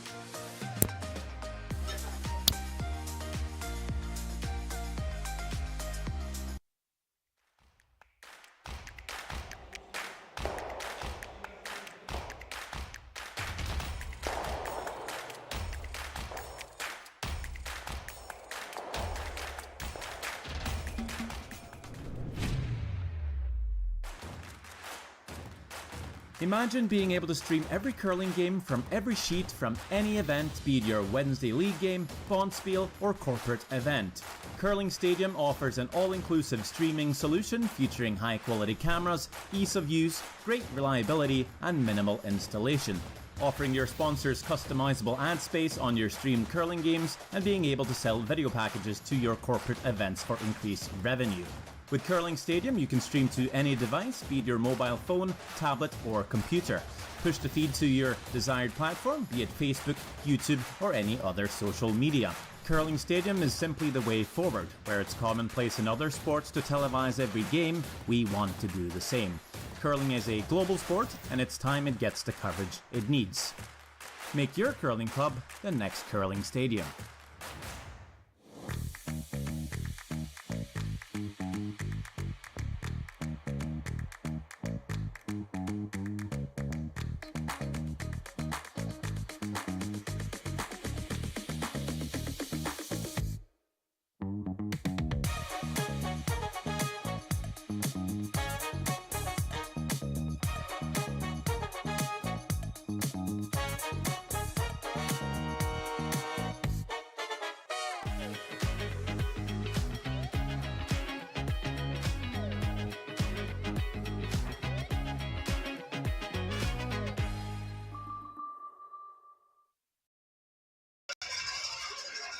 Hello, folks. Welcome back. We're so glad you're here. Jordan and I are coming to you from the George Preston Recreation Center in beautiful Langley. This is a great shot of the, I guess, bar restaurant area, you'd say, our VIP area, the viewing. You can get snacks, appetizers. There's French fries that have gone by that have absolutely distracted me repeatedly from making the call here, Jordan, but just a fabulous, fabulous venue. We're so thankful to our supporters, the organizing committee, the volunteers, Langley Curling Club, the Township of Langley, of course, George Preston Recreation Center, Check TV, CBC.ca. And again, just so thrilled to bring all of this to you alongside our partners, Curling Stadium. And thank you to Curl BC for making this investment so that all of you, the curling fans, can capture every minute on every sheet of every game here at the BC Men's and Women's Curling Provincials. We're featuring MacMillan versus Pewarchuk this evening on sheet C. MacMillan just scored 1 to go up 5-2. You'll notice if you're just tuning in that Team MacMillan this evening is playing with 3. So, in fact, Sarah Daniels has been tasked with calling the game. And Pewarchuk really getting to the point where I really think we've got to see them get something going here, Jordan, and get going on the board. Yeah, tons of room. Yeah, for sure. Last end, the result was probably what they were hoping for going into that end, just forcing them here. So they're probably going to go pretty hard for a deuce here to tighten the game up a little bit here. And it looks like they're up to a good start with that corner guard and draw around. But yeah, they're going to probably push a little harder now for a deuce here. I agree. Two lovely shots by their lead, Sierra. Got to make sure we give those leads the shout out. Absolutely. Sometimes they're missed a little bit in the commercial break there, but fabulous first 2 shots. And I think it's worth mentioning what we're playing for here this week. I don't think we've chatted about it yet, but for the women's side, of course, they're competing to win the opportunity to represent British Columbia at the Scotties Tournament of Hearts in February back in Thunder Bay, Ontario. I'm sure they're looking so forward to hosting that event. And then they're I would suggest maybe even a little more on the line for the men's teams, given where the Briar is this year. What do you think about that? Yeah, absolutely. It's always an honor to represent BC, but to represent BC at home, it's a little more special for the teams there to represent the province that you're competing in, and just having that fan interaction and the support from the crowd. It's just more of an experience for these teams to be competing for. Absolutely, for sure. I mean, of course, as you said, we know every team would be so thrilled to represent British Columbia at a Briar in any province, but just something extra super special about the accessibility maybe for your super fans if it's close to home. And the Briar, I think, taking place just through the last part of February and into March. Is that what you know as well? Yeah, early March. Yeah, there you go. Yeah, so we'll be excited, as we come into championship weekend. The playoff picture is starting to take shape. That'll be so exciting. We will make sure you don't miss a moment of curling. Again, thank you to our partners and sponsors who ensure that we can stream these games. Better yet, if you have an opportunity and you're close by, I hope you're planning on coming down here, as we showed you coming back in from this break. The fabulous facility. The organizing committee is ready for you, the volunteers. We had a great turnout the last few nights. The crowd is building every single night, and there's just something about the vibe in the building, Jordan, that we hope people will consider taking part in. And you have about 15 minutes left to get into the 50-50 tonight. The draw will take place at 9 o'clock. The current jackpot is a total of just over $2,700. Half of that will go to the winner, which could buy you, I think, a few rounds of French fries up here in the VIP area. What do you say? Yeah, absolutely. At least 2. At least 2. You heard it here first. Yeah, I think so.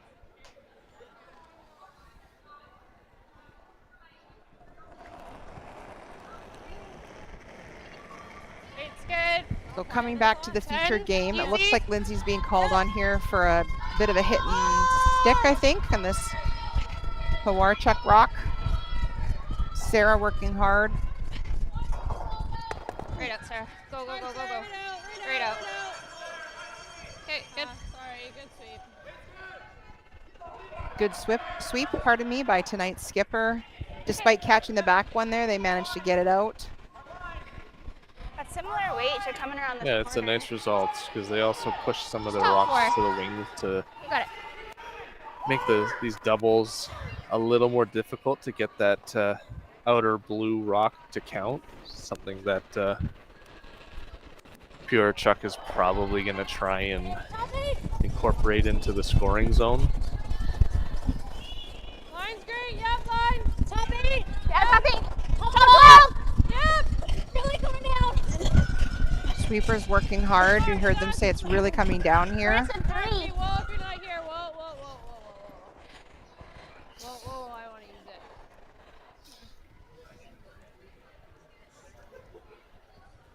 So a bit of a mistake there. If I'm not mistaken, they were trying to get down to those red ones. And, you know, if you're imagining maybe the tolerance was to be a bit heavy and snuggle up to those. So we'll have to keep an eye on whether maybe that came up a little bit short because, you know, possibly the ice is changing a little bit given that we thought the tolerance might be to be a bit heavy. So we'll keep an eye on that. Yep. Yes. Hard. Hard.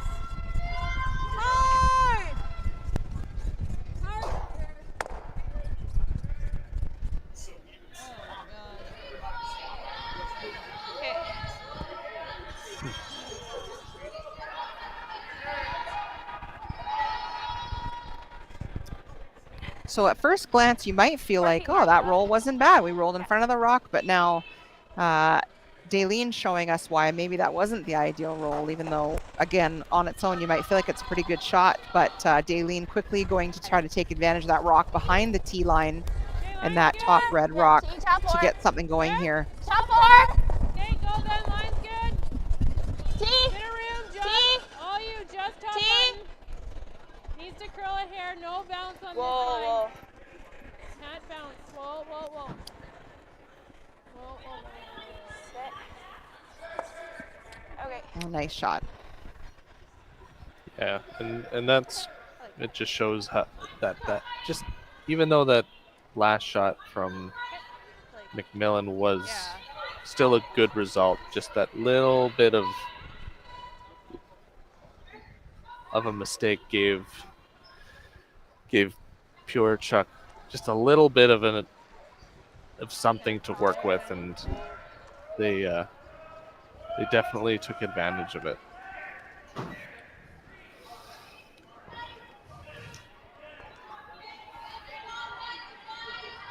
So Sarah Daniels with her first.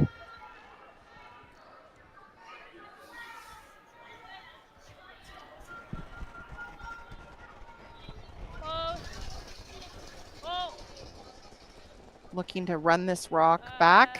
Just scrolling out. Pardon me, maybe it was just the peel she was calling. I thought I saw the call, but nonetheless, she's gotten it out of the way. I believe it was the run back. It just seemed to have tracked and maybe fell a little based on watching the line from behind the sheet. Yeah. I like. 12 guard. Alright. Like just here? We have hammer, right? If you go there.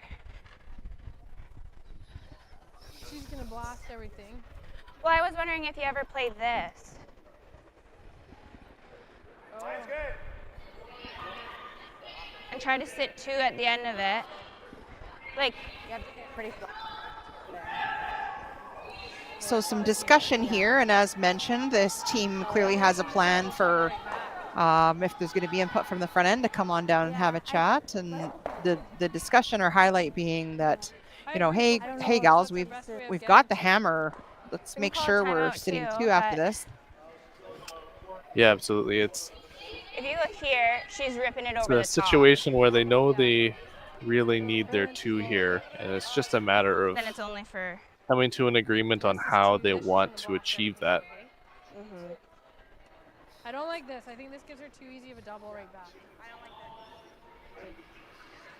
that. So there was some discussion about whether to call a timeout. Same thing that she just played. You know, Yeah. when you were competing, you know, when did you know I'm whether it never was worth it to freezing use a that side, timeout up or not? those Use up a corners. timeout, I should say.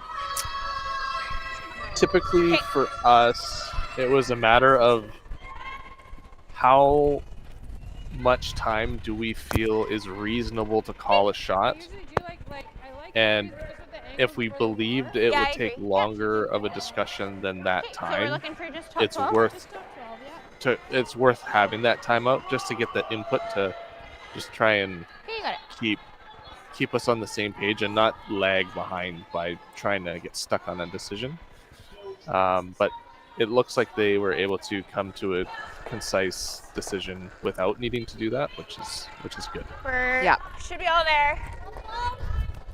A little bit early, Steve. Top a little 12. early. Top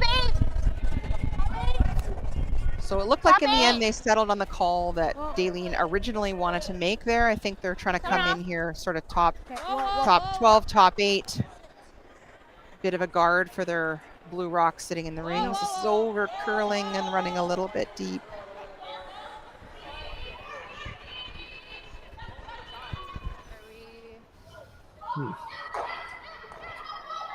They might be third here. It's hard to say. It looks like they just tapped to be third. Yep, I agree. I agree that Sarah was indicating there that that rock is third shot. Yeah. Kind of a sneaky spot, honestly, Jordan. Kind of get us scratching our head a little bit here. Yeah, I was just thinking that because it's showing enough that they could just hit it. But I feel like they're in a position where they're not wanting to risk Yeah. maybe giving them an easy shot here. It looks like they're just going to play the hit here.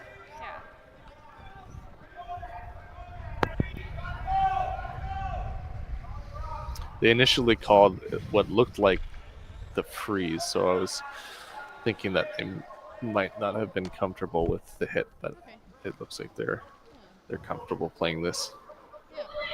I like this. Do you?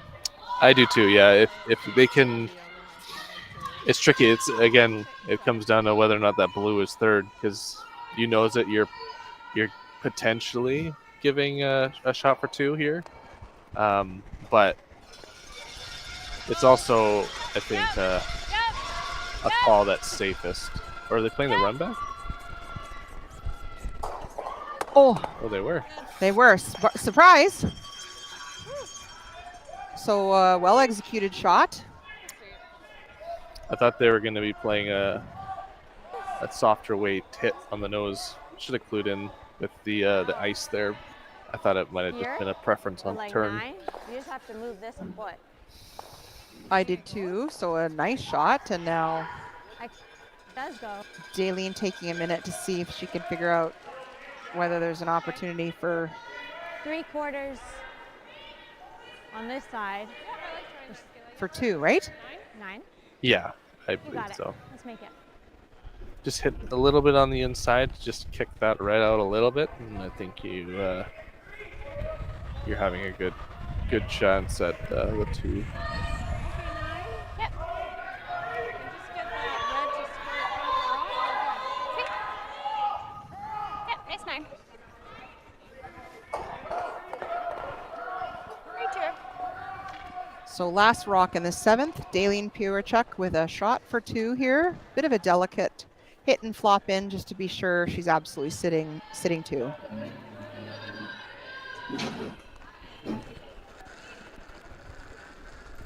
Big 9. 8, 7. 8. Yes! Yes! Hard! Oh, shoot. So it looked like they were fooled a little bit by the fact that she threw quite big weight. It seemed like the sweepers were a bit reluctant to jump on it, but that rock curled a little bit. So it'll be just 1 for Pewarchuk. That'll take us to 5-3 after 7 going into the break. Be sure to come right back after you get your popcorn. We're going to be here.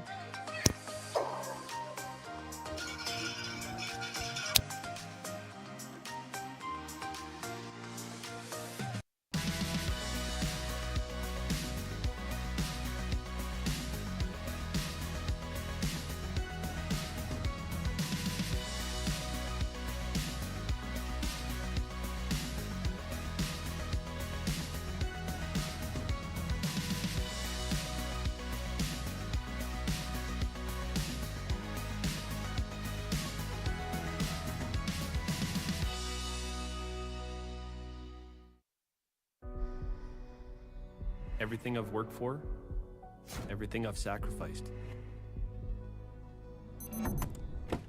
has led to this. It's out of your hands now. All the gold medals in the world can't help you now. You could throw the perfect rock and still miss, but it just takes one. You leave it all out there on the ice to leave behind a legacy.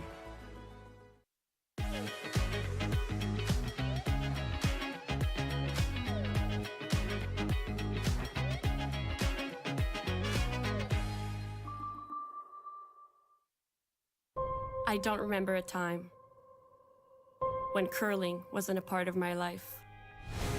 When I wasn't putting in the sweat and hard work to be the best that I can be. Clocking in the time, the effort to practice day in, day out. Curling is more than just a game. It's a family, a community. And when it's time to play, I know I'll be ready. Hardline, supporting hundreds of our next generation athletes.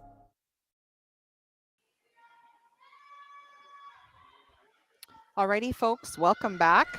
We're so glad you're joining us for the 2025 BC Men's and Women's Curling Championships presented by Best Western. Make sure I get right out to her. We're here at the George Preston Recreation Center in beautiful Langley. Jordan and Julie along with you.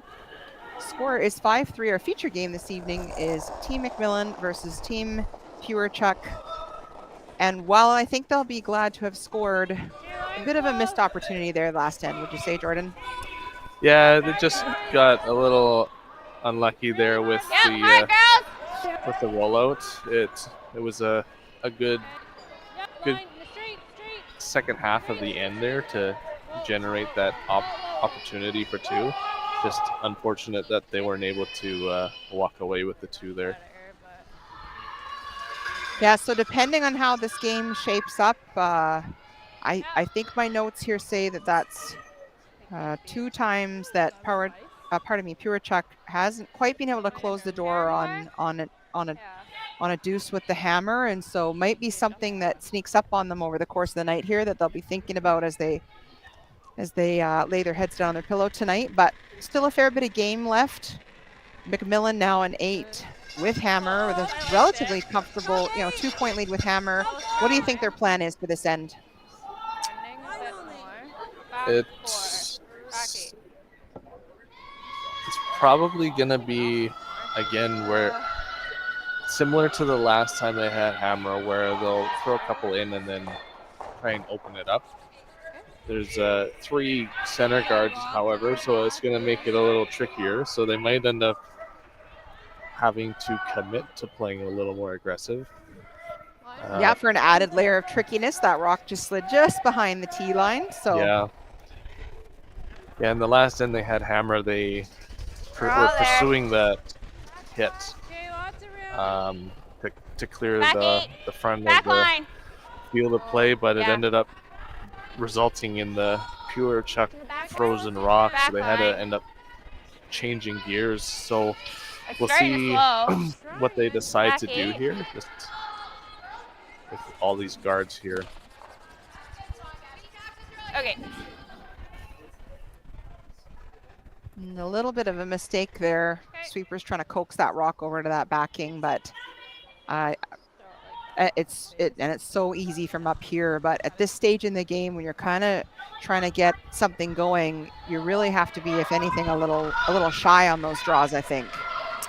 Yeah, just give it to the sweepers if you can. It's also tough because the ice might be changing and you're just trying to stay on top of it. But giving the sweepers something to at least clean and work with, as well as stay in front of the tee line just to give yourself some rocks to work with.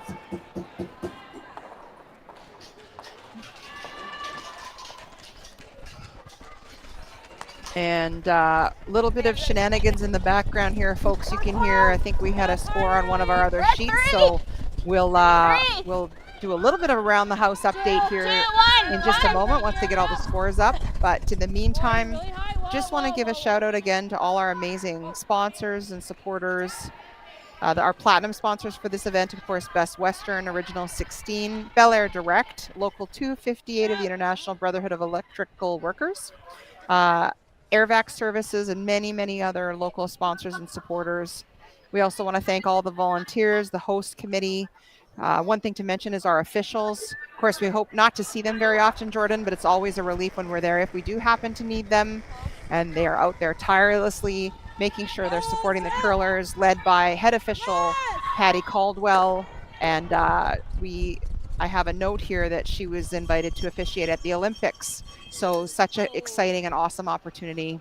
We're so thrilled for her. And just again, we're so delighted and thankful to be here alongside you.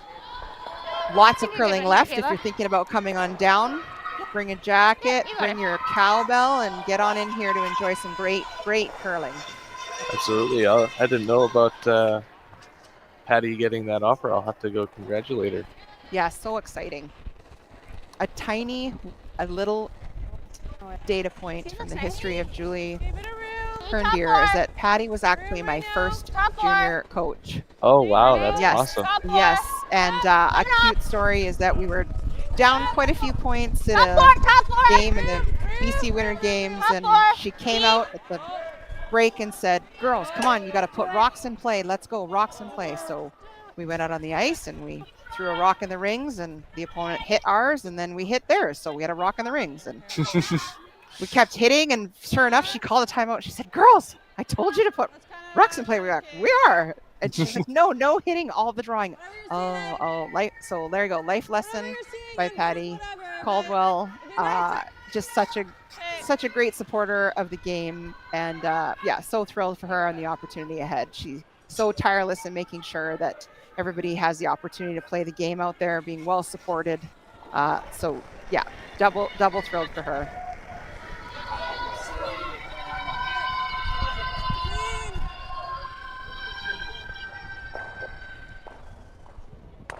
So back to our feature, Lindsay peeling off her own center guard there. Okay, nice three. It's running really nice. Pewarchuk trying to get a steal going with that very well-placed rock. You got her. Yeah. Right on the pin. Yeah, absolutely, especially with where that center guard was. It's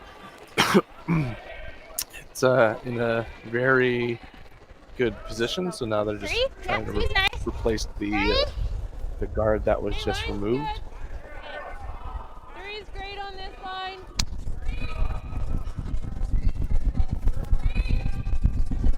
Yep, okay, wall line, easy Coming line. off. Whoa, easy line. Maybe a little bit, yep. Whoa, sorry. We're there. Nice guard by Kayla Wilson.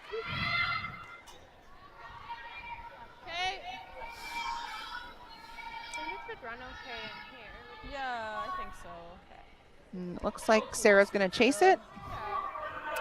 Yeah, I think with the amount of curl they're getting on this ice, that rock has just enough poking out that they could attempt to pursue this rock on the button. And it's okay to tick the guard and open up the center anyway, so they can probably play this pretty tight to the guard. Looks like it's running though.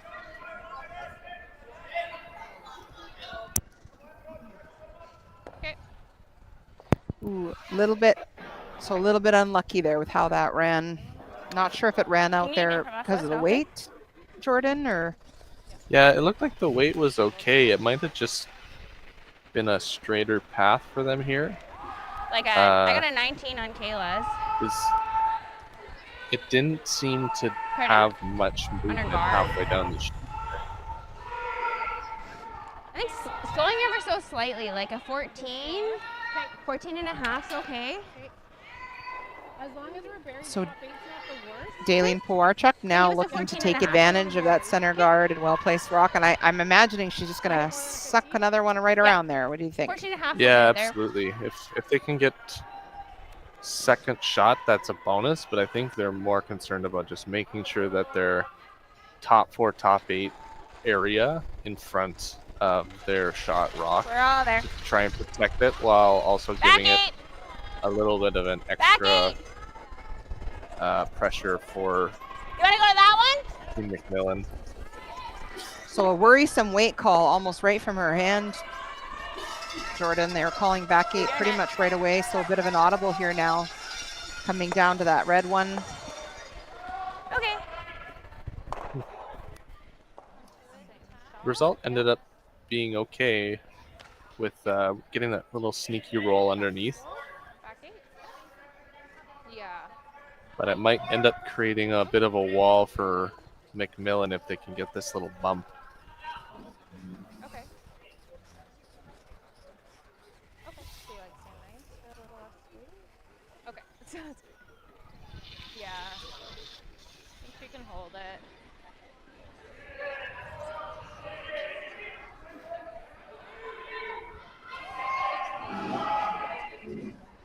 So this is Sarah Daniels' first of 2 skip rocks. Trying to figure out a way here to maybe generate a bit of a skip's deuce with a little bit of a tappy freezy thing. That's an official curling term, folks. It is now. Yeah, I think if they can get that tap, move that rock just back button and get shot here, they have a good chance here of being able to maybe sneak out a, yeah, like I said, a skip's deuce here. Close. D-line. Top 4. Yep. Yep. Right. Hard. You got it. Yep. Lindsay Dubé trying to do all the work herself, carrying the sweeping here. As far as you can. Keep going. Keep going. Keep going. Working so hard to get a bit of a tap. Good sweep. That was an excellent sweep there to get end up getting second. It looks like put a little bit of pressure on Pewarchuk, making something a little more cute here to prevent them from being able to just hit for shot off of that red one.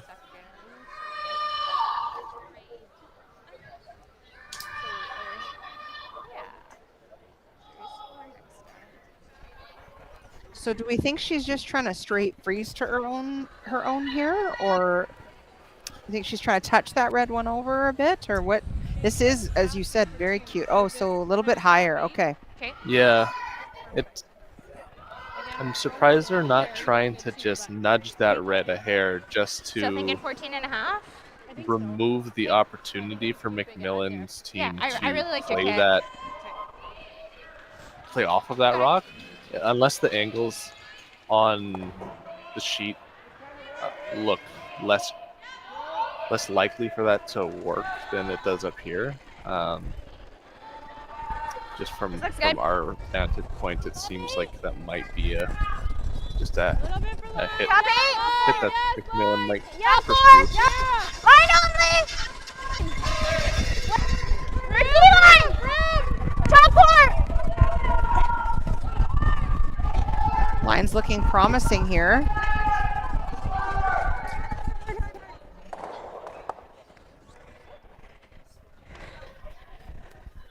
I think that ended up being a very, I think that ended up being pretty good. It might have over curled a little, just giving them a piece of that blue to chase. Yeah, that really curled. Yeah. You like same line? And it went a little farther, I think, than the sweepers were calling. Yeah. Yeah.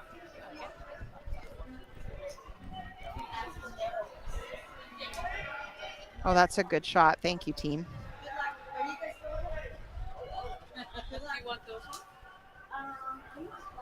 Yeah, I think just like 2 feet. We just have 2 full feet down. This is more ice? Okay. Okay, yeah. I think just like 2 feet. So do we think this is like a sneaky tap for 1, or do we think there's enough room there for her to get in for 2 if she can move that rock? I think it might be an attempt at 2 here. If they can get this close to the top blue one in the top 4, they might be able to stay on the button and still get their 2 here. Whoa! Hard on blue. Yep. Sorry. Yep.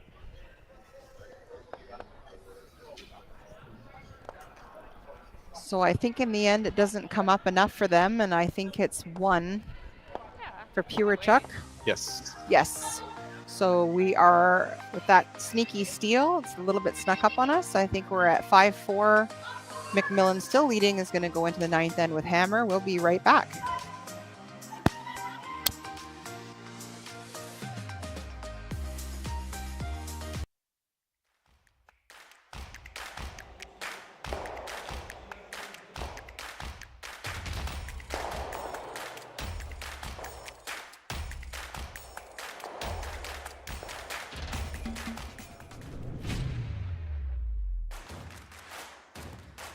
Imagine being able to stream every curling game from every sheet from any event, be it your Wednesday league game, bonspiel, or corporate event. Curling Stadium offers an all-inclusive streaming solution featuring high-quality cameras, ease of use, great reliability, and minimal installation. Offering your sponsors customizable ad space on your streamed curling games and being able to sell video packages to your corporate events for increased revenue. With Curling Stadium, you can stream to any device, be it your mobile phone, tablet, or computer. Push the feed to your desired platform, be it Facebook, YouTube, or any other social media. Curling Stadium is simply the way forward. Where it's commonplace in other sports to televise every game, we want to do the same. Curling is a global sport, and it's time it gets the coverage it needs. Make your curling club the next Curling Stadium.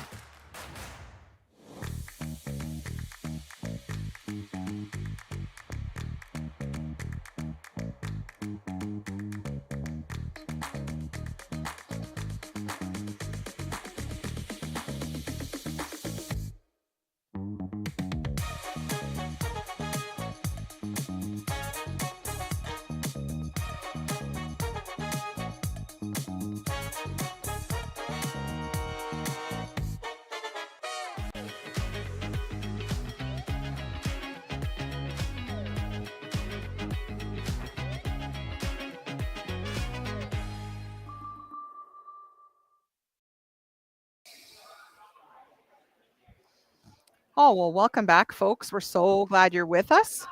Jordan and I are here alongside you at the 2025 BC Men's and Women's Curling Provincials in beautiful Langley at the George Patterson Recreation Center.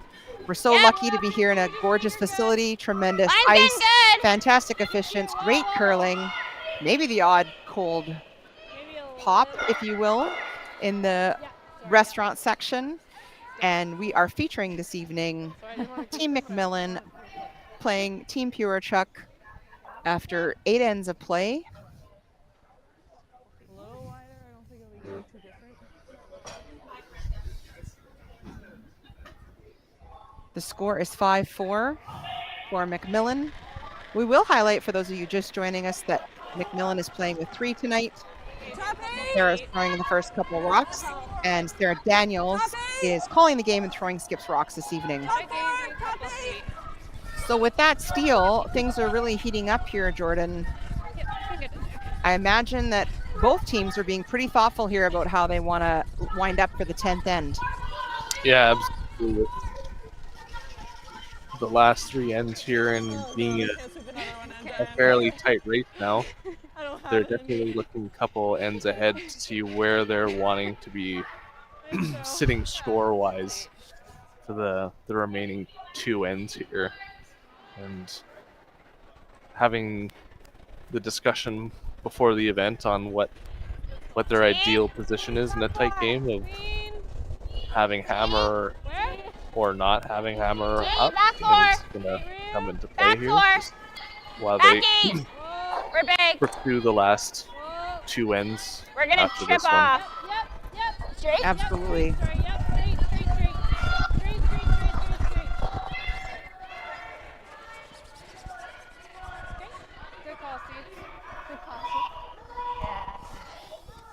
So Pewarchuk showing their hand a little bit by playing the guards here. I'm imagining looking for a force, and a force that wound up yielding a steal last end. So I imagine a little bit the same strategy. Would you say? Yeah, for sure. If they can just get the force here and down to with two ends left, it gives you an opportunity for your two in one of the two ends, and then try to steal in the last or the extra, depending on how things play out. And they're gonna. It looks like they're playing pretty hard here for the force or the steal. I agree. And while Jordan keeps an eye on things, I promised you all an update from around the sheets, and I haven't done it yet. So here we go. I'm going to get my binoculars out to see the board way over on sheet A. It looks like Team Brown is leading Team Ryan 6-4 after 8. On sheet B, Vinance is leading Richard 4-3. In the on sheet D, Wark is leading 8-7 over Reese Hansen after taking 2 and 7 and stealing 3 and 8. And folks, you'll have to forgive me. I'm just doing a big lean here to see the score on our final sheet. Looks like the score is 9-4 for Halfley over Jackson Fair. Yeah. Getting the nod from Jordan, who's much taller than I am, for those of you who, well, given this is no television, that's what I'm trying to say. There you go. Yeah. You have to take my word from my voice that Jordan's much taller than me. Barely.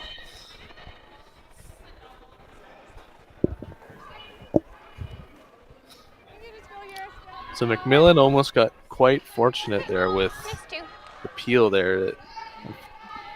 It was very close to clipping that back blue one out, but instead it ended up just stuffing on that, leaving Pewarchuk maybe shot. It's tough to say for sure, but it's giving them an opportunity to draw in there or we're running hot. We're running hot right now. 3. It's coming off. It's coming off. No, we're not there. Okay, well, even 3. it's It's coming off. Line's good. Yep, a little bit. Yep, right. Yep, even with this. Yep. Good, good. Good.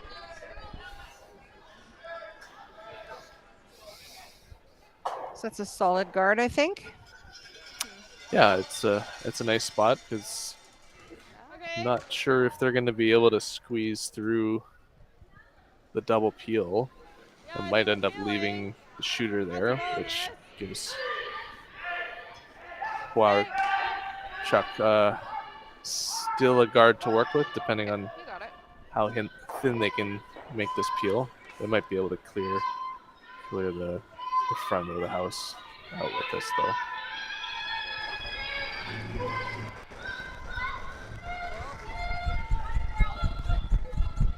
And just before Lindsay threw, you had a pretty good view of the clocks there, Jordan. Oh, that's a nice double peel. Tell us a little bit about the clocks. How does this all work for folks out at home who have never had a clock on the game? Yeah, so each team is, I believe it's allotted 32 minutes. I can't remember, actually. But it's based on your thinking time, which is basically once the other team has relinquished the sheet and you are now in control, to when you cross the tee line on your throw. That is your allotted time. So throughout the game, you can take more time on certain shots, but you have to finish throwing your rocks within your starting time that you're given. So as you can see, the games played, the times will tick down.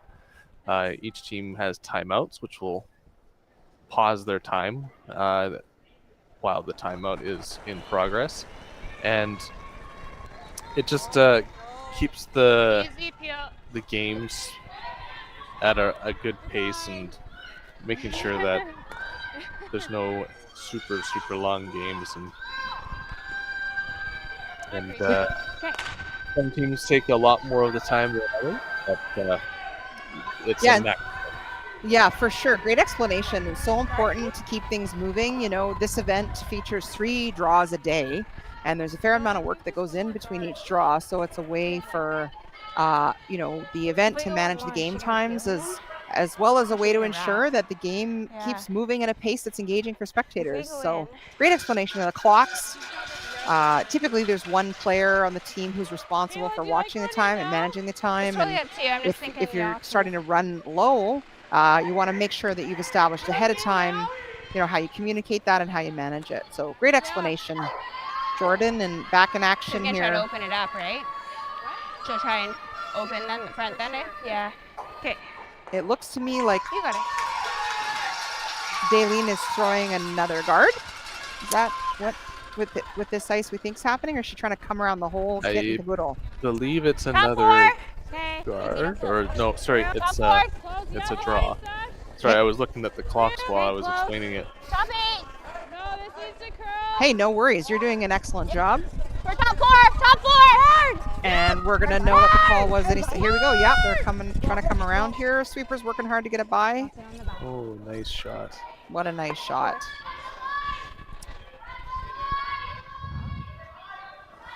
So now Sarah is going to have to take a look and decide whether or not she wants to go for the defensive route and try and hit to maybe have an easier opportunity for 2, or just draw like they're discussing right now and maybe risk getting forced here.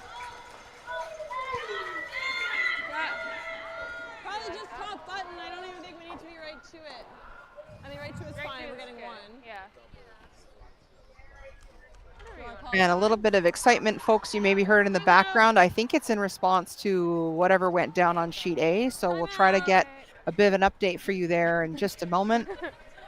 In the meantime, I think it looks like I was looking around here. Do we have a timeout on our sheet? We do, yes. So Team Nice. MacMillan is calling their timeout. I'm not sure where he is, but I'm sure Nicodine is making his way down to have a chat with the team. Another thing that goes along with the timeout is travel time for the coaches, which they get in addition to the timeout time. So the coach has a certain amount of time to get to the players, and if they get there earlier, their official timeout time starts. But so as we can see now, Nick hasn't quite made it, but their timeout time has begun. So it gives them a little extra time just for coaches to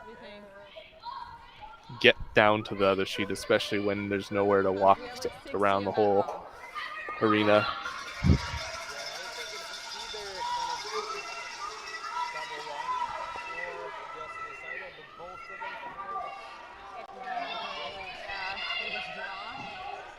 If we're right to it, we're shot. They can't really get shot after that. Of course, Nicholas Adine, a club curler here at Langley Curling. Just kidding. Come on now. We all know Nicholas Adine.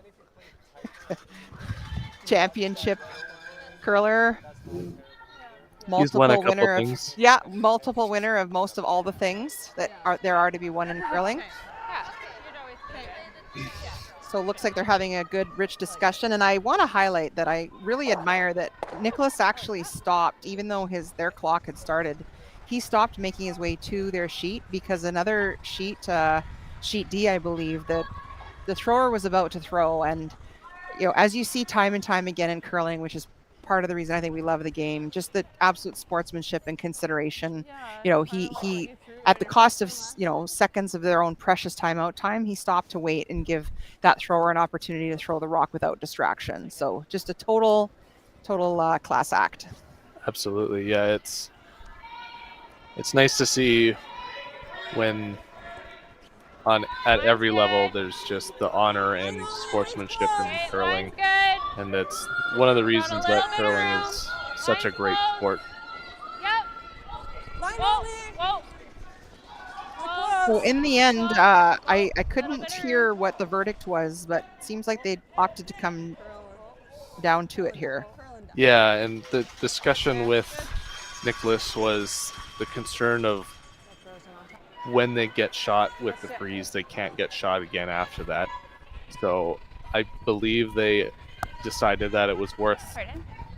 I don't think so. No. pursuing it, and potentially it looks like there's room for You got it. another rock in there. So if they have the chance to go for it, Same speed. they can either draw depending on where this rock ends up, or playing a little tap to potentially get a 2 here. But I think they're okay with a 1 based on the comment made during their timeout. Yeah, and something to highlight there is I think I heard you say that not only did Nicholas address what the first shot should be, but also what happens after.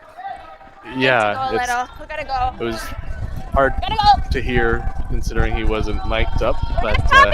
yeah, it's always worth just having that discussion of, if we're not going to make this perfect, how do we want to work with the rock? Spars, you can try it. Hard. So Dailene sweepers working hard to bring this as far as they possibly can. Okay. Unfortunately, coming up just a bit I short. think you can throw it here left. So I think leaving, as you predicted, the angle tap here. Is that what we think we're playing?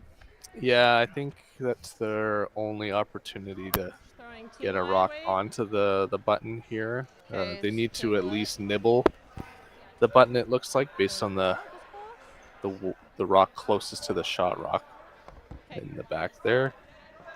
And yeah, they're gonna just need to move the rock a couple, like 8 inches or a foot, to make sure they get there too. So Jordan called it. Sarah Daniels throwing last rocks for Team MacMillan, trying to make a bit of an angle tap, pretty much to the button, nuzzled up to their own rock for 2. Gotta go with it. Line's good. Line's okay. Just for weight. Whoa, gotta curl. Sarah Daniels jumping up, totally prepared to help out on the sweep. It's looking pretty close. Good, Sarah. Yep, looks like just as they drew it up. Perfect. So MacMillan taking 2 in 9.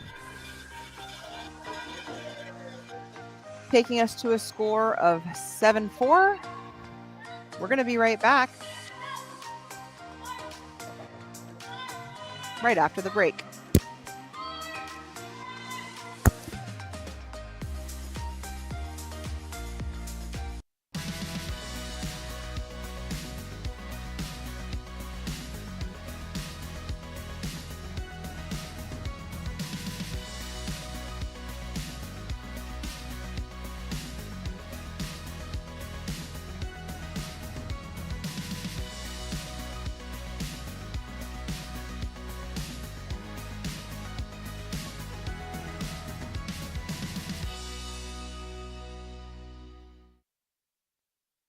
Handcrafted in Canada, Hardline's ice pad has revolutionized curling for over a decade. Engineered with top-tier precision and durability, it is backed by an unmatched 10-year warranty. Designed for curlers at all levels to sweep effortlessly with maximum efficiency, it is trusted by the world's best curlers, including Olympic and world champions. It is quite simply the best broom in the game. Hardline. Join the revolution.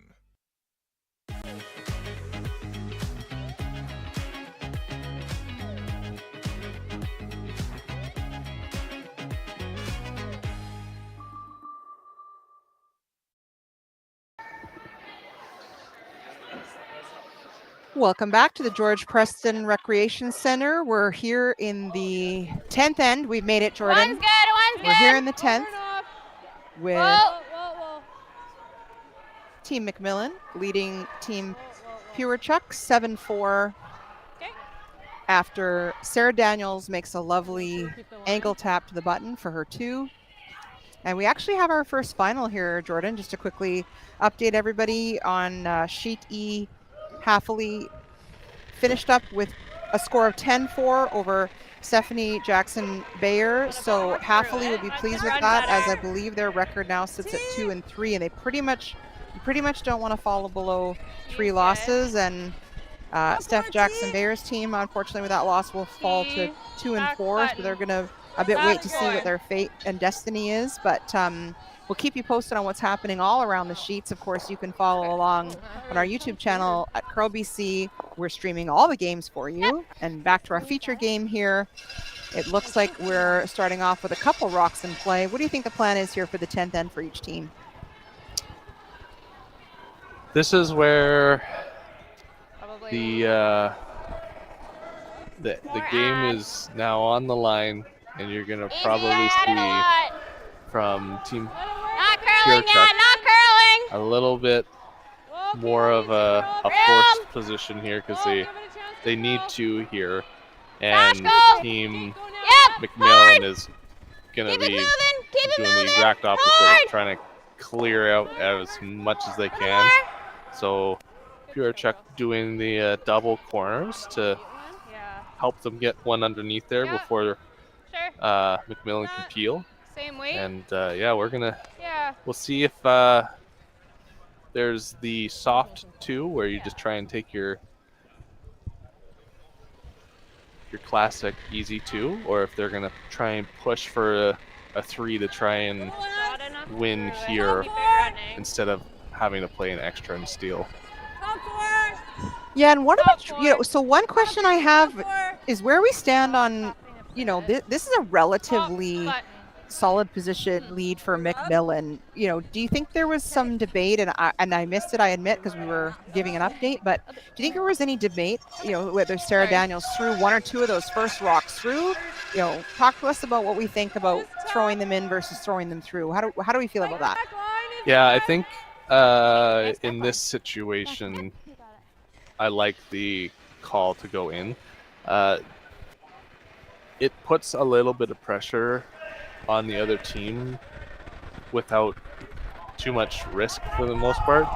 And I find that most teams will do that unless they're up a significant amount, where they don't want any rocks in play for potential jams. So sometimes when you're up 4 or 5 is when you might see people throw rocks through.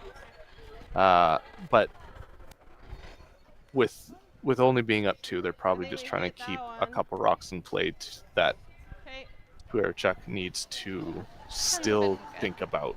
Yes, I'm totally here for that. I think in this situation, when it's still relatively close, by throwing them through, you're effectively saying, "Oh, here, put up your corner guards, go around them. We'll chase you." So this way, you're leaving lots of granite for Pewarchuk to have to contend with, as well as figure out a way to get around those guards. So yeah, I'm a fan of it too.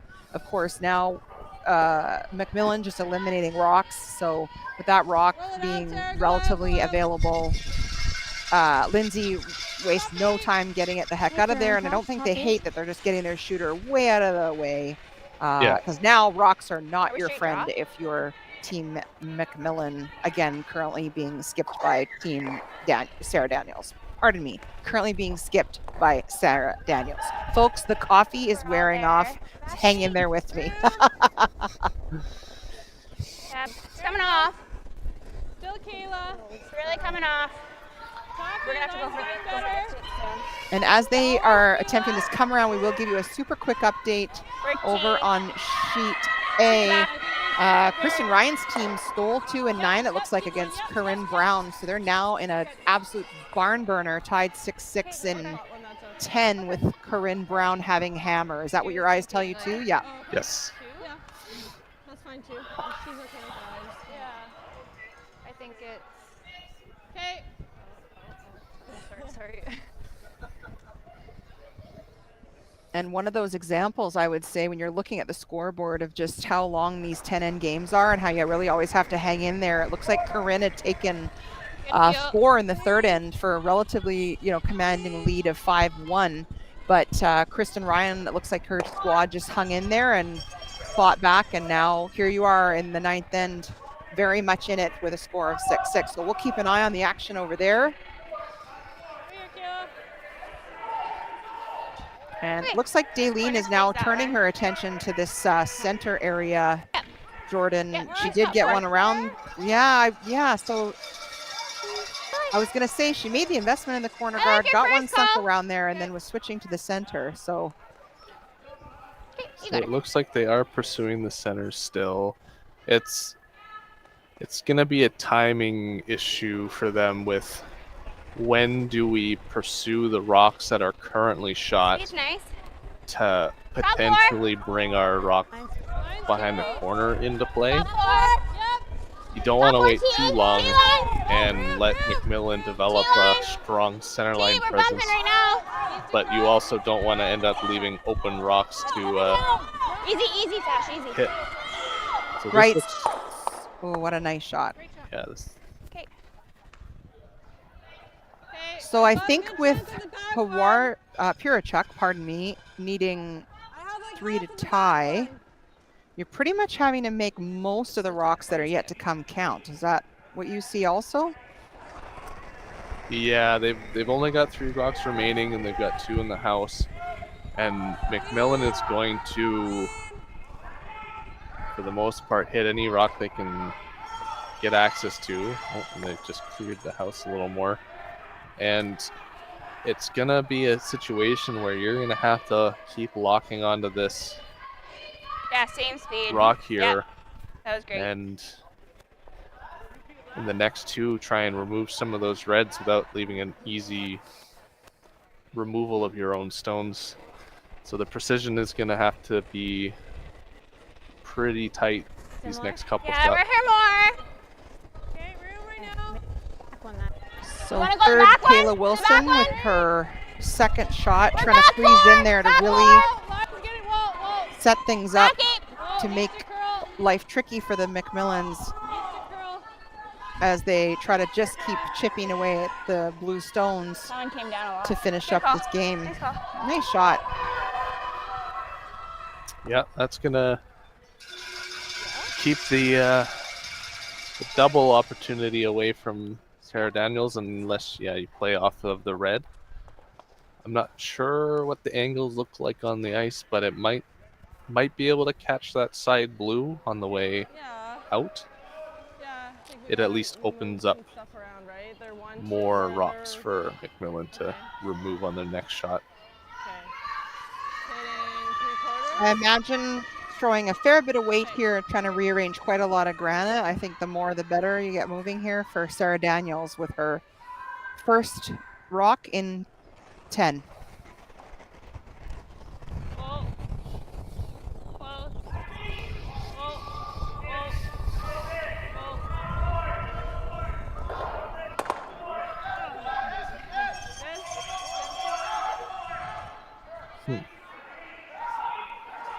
So fairly effective shot because she's opened up that blue, and I recognize it still has backing, but it's a bit fortuitous to wind up with another red rock still sitting the 4-foot that Pewarchuk is going to have to deal with in order to try to bring that outside blue one into play. So yeah, for sure. Pretty good outcome. Because they're going to have to make 2 rocks. Well, almost 3 rocks the next one, depending on what happens here. Leave the house. It ended up, the MacMillan rock ended up in a pretty good position to prevent any major rock removal.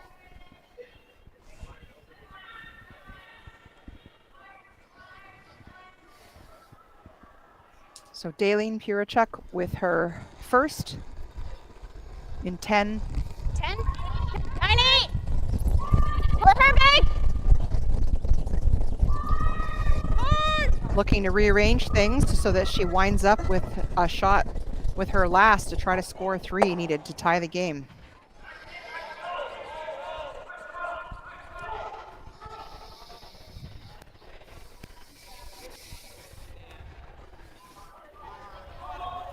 So pretty interesting outcome.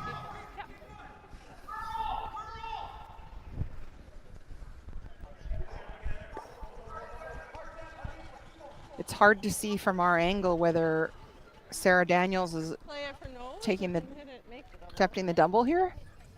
From what they tapped, it looks like they're just concerned with nosing it. Okay. And leaving a really tough triple to go to the extra.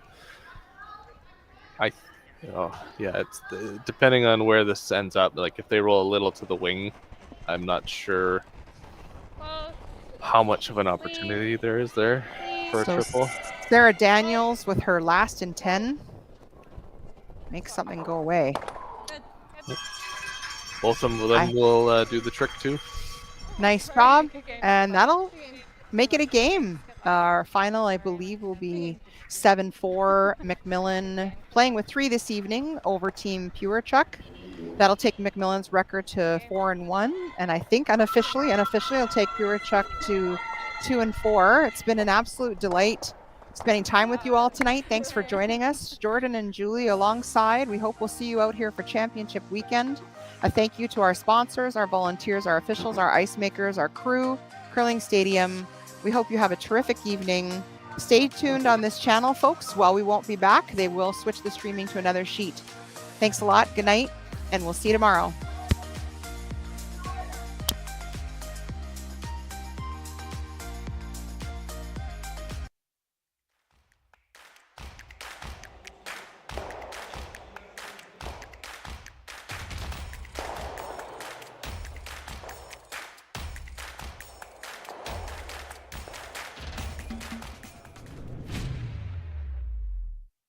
Handcrafted in Canada, Hardline's ice pad has revolutionized curling for over a decade.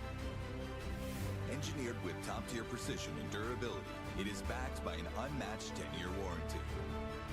Designed for curlers at all levels to sweep effortlessly with maximum efficiency, it is trusted by the world's best curlers, including Olympic and world champions. It is quite simply the best brew in the game. Hardline. Join the revolution.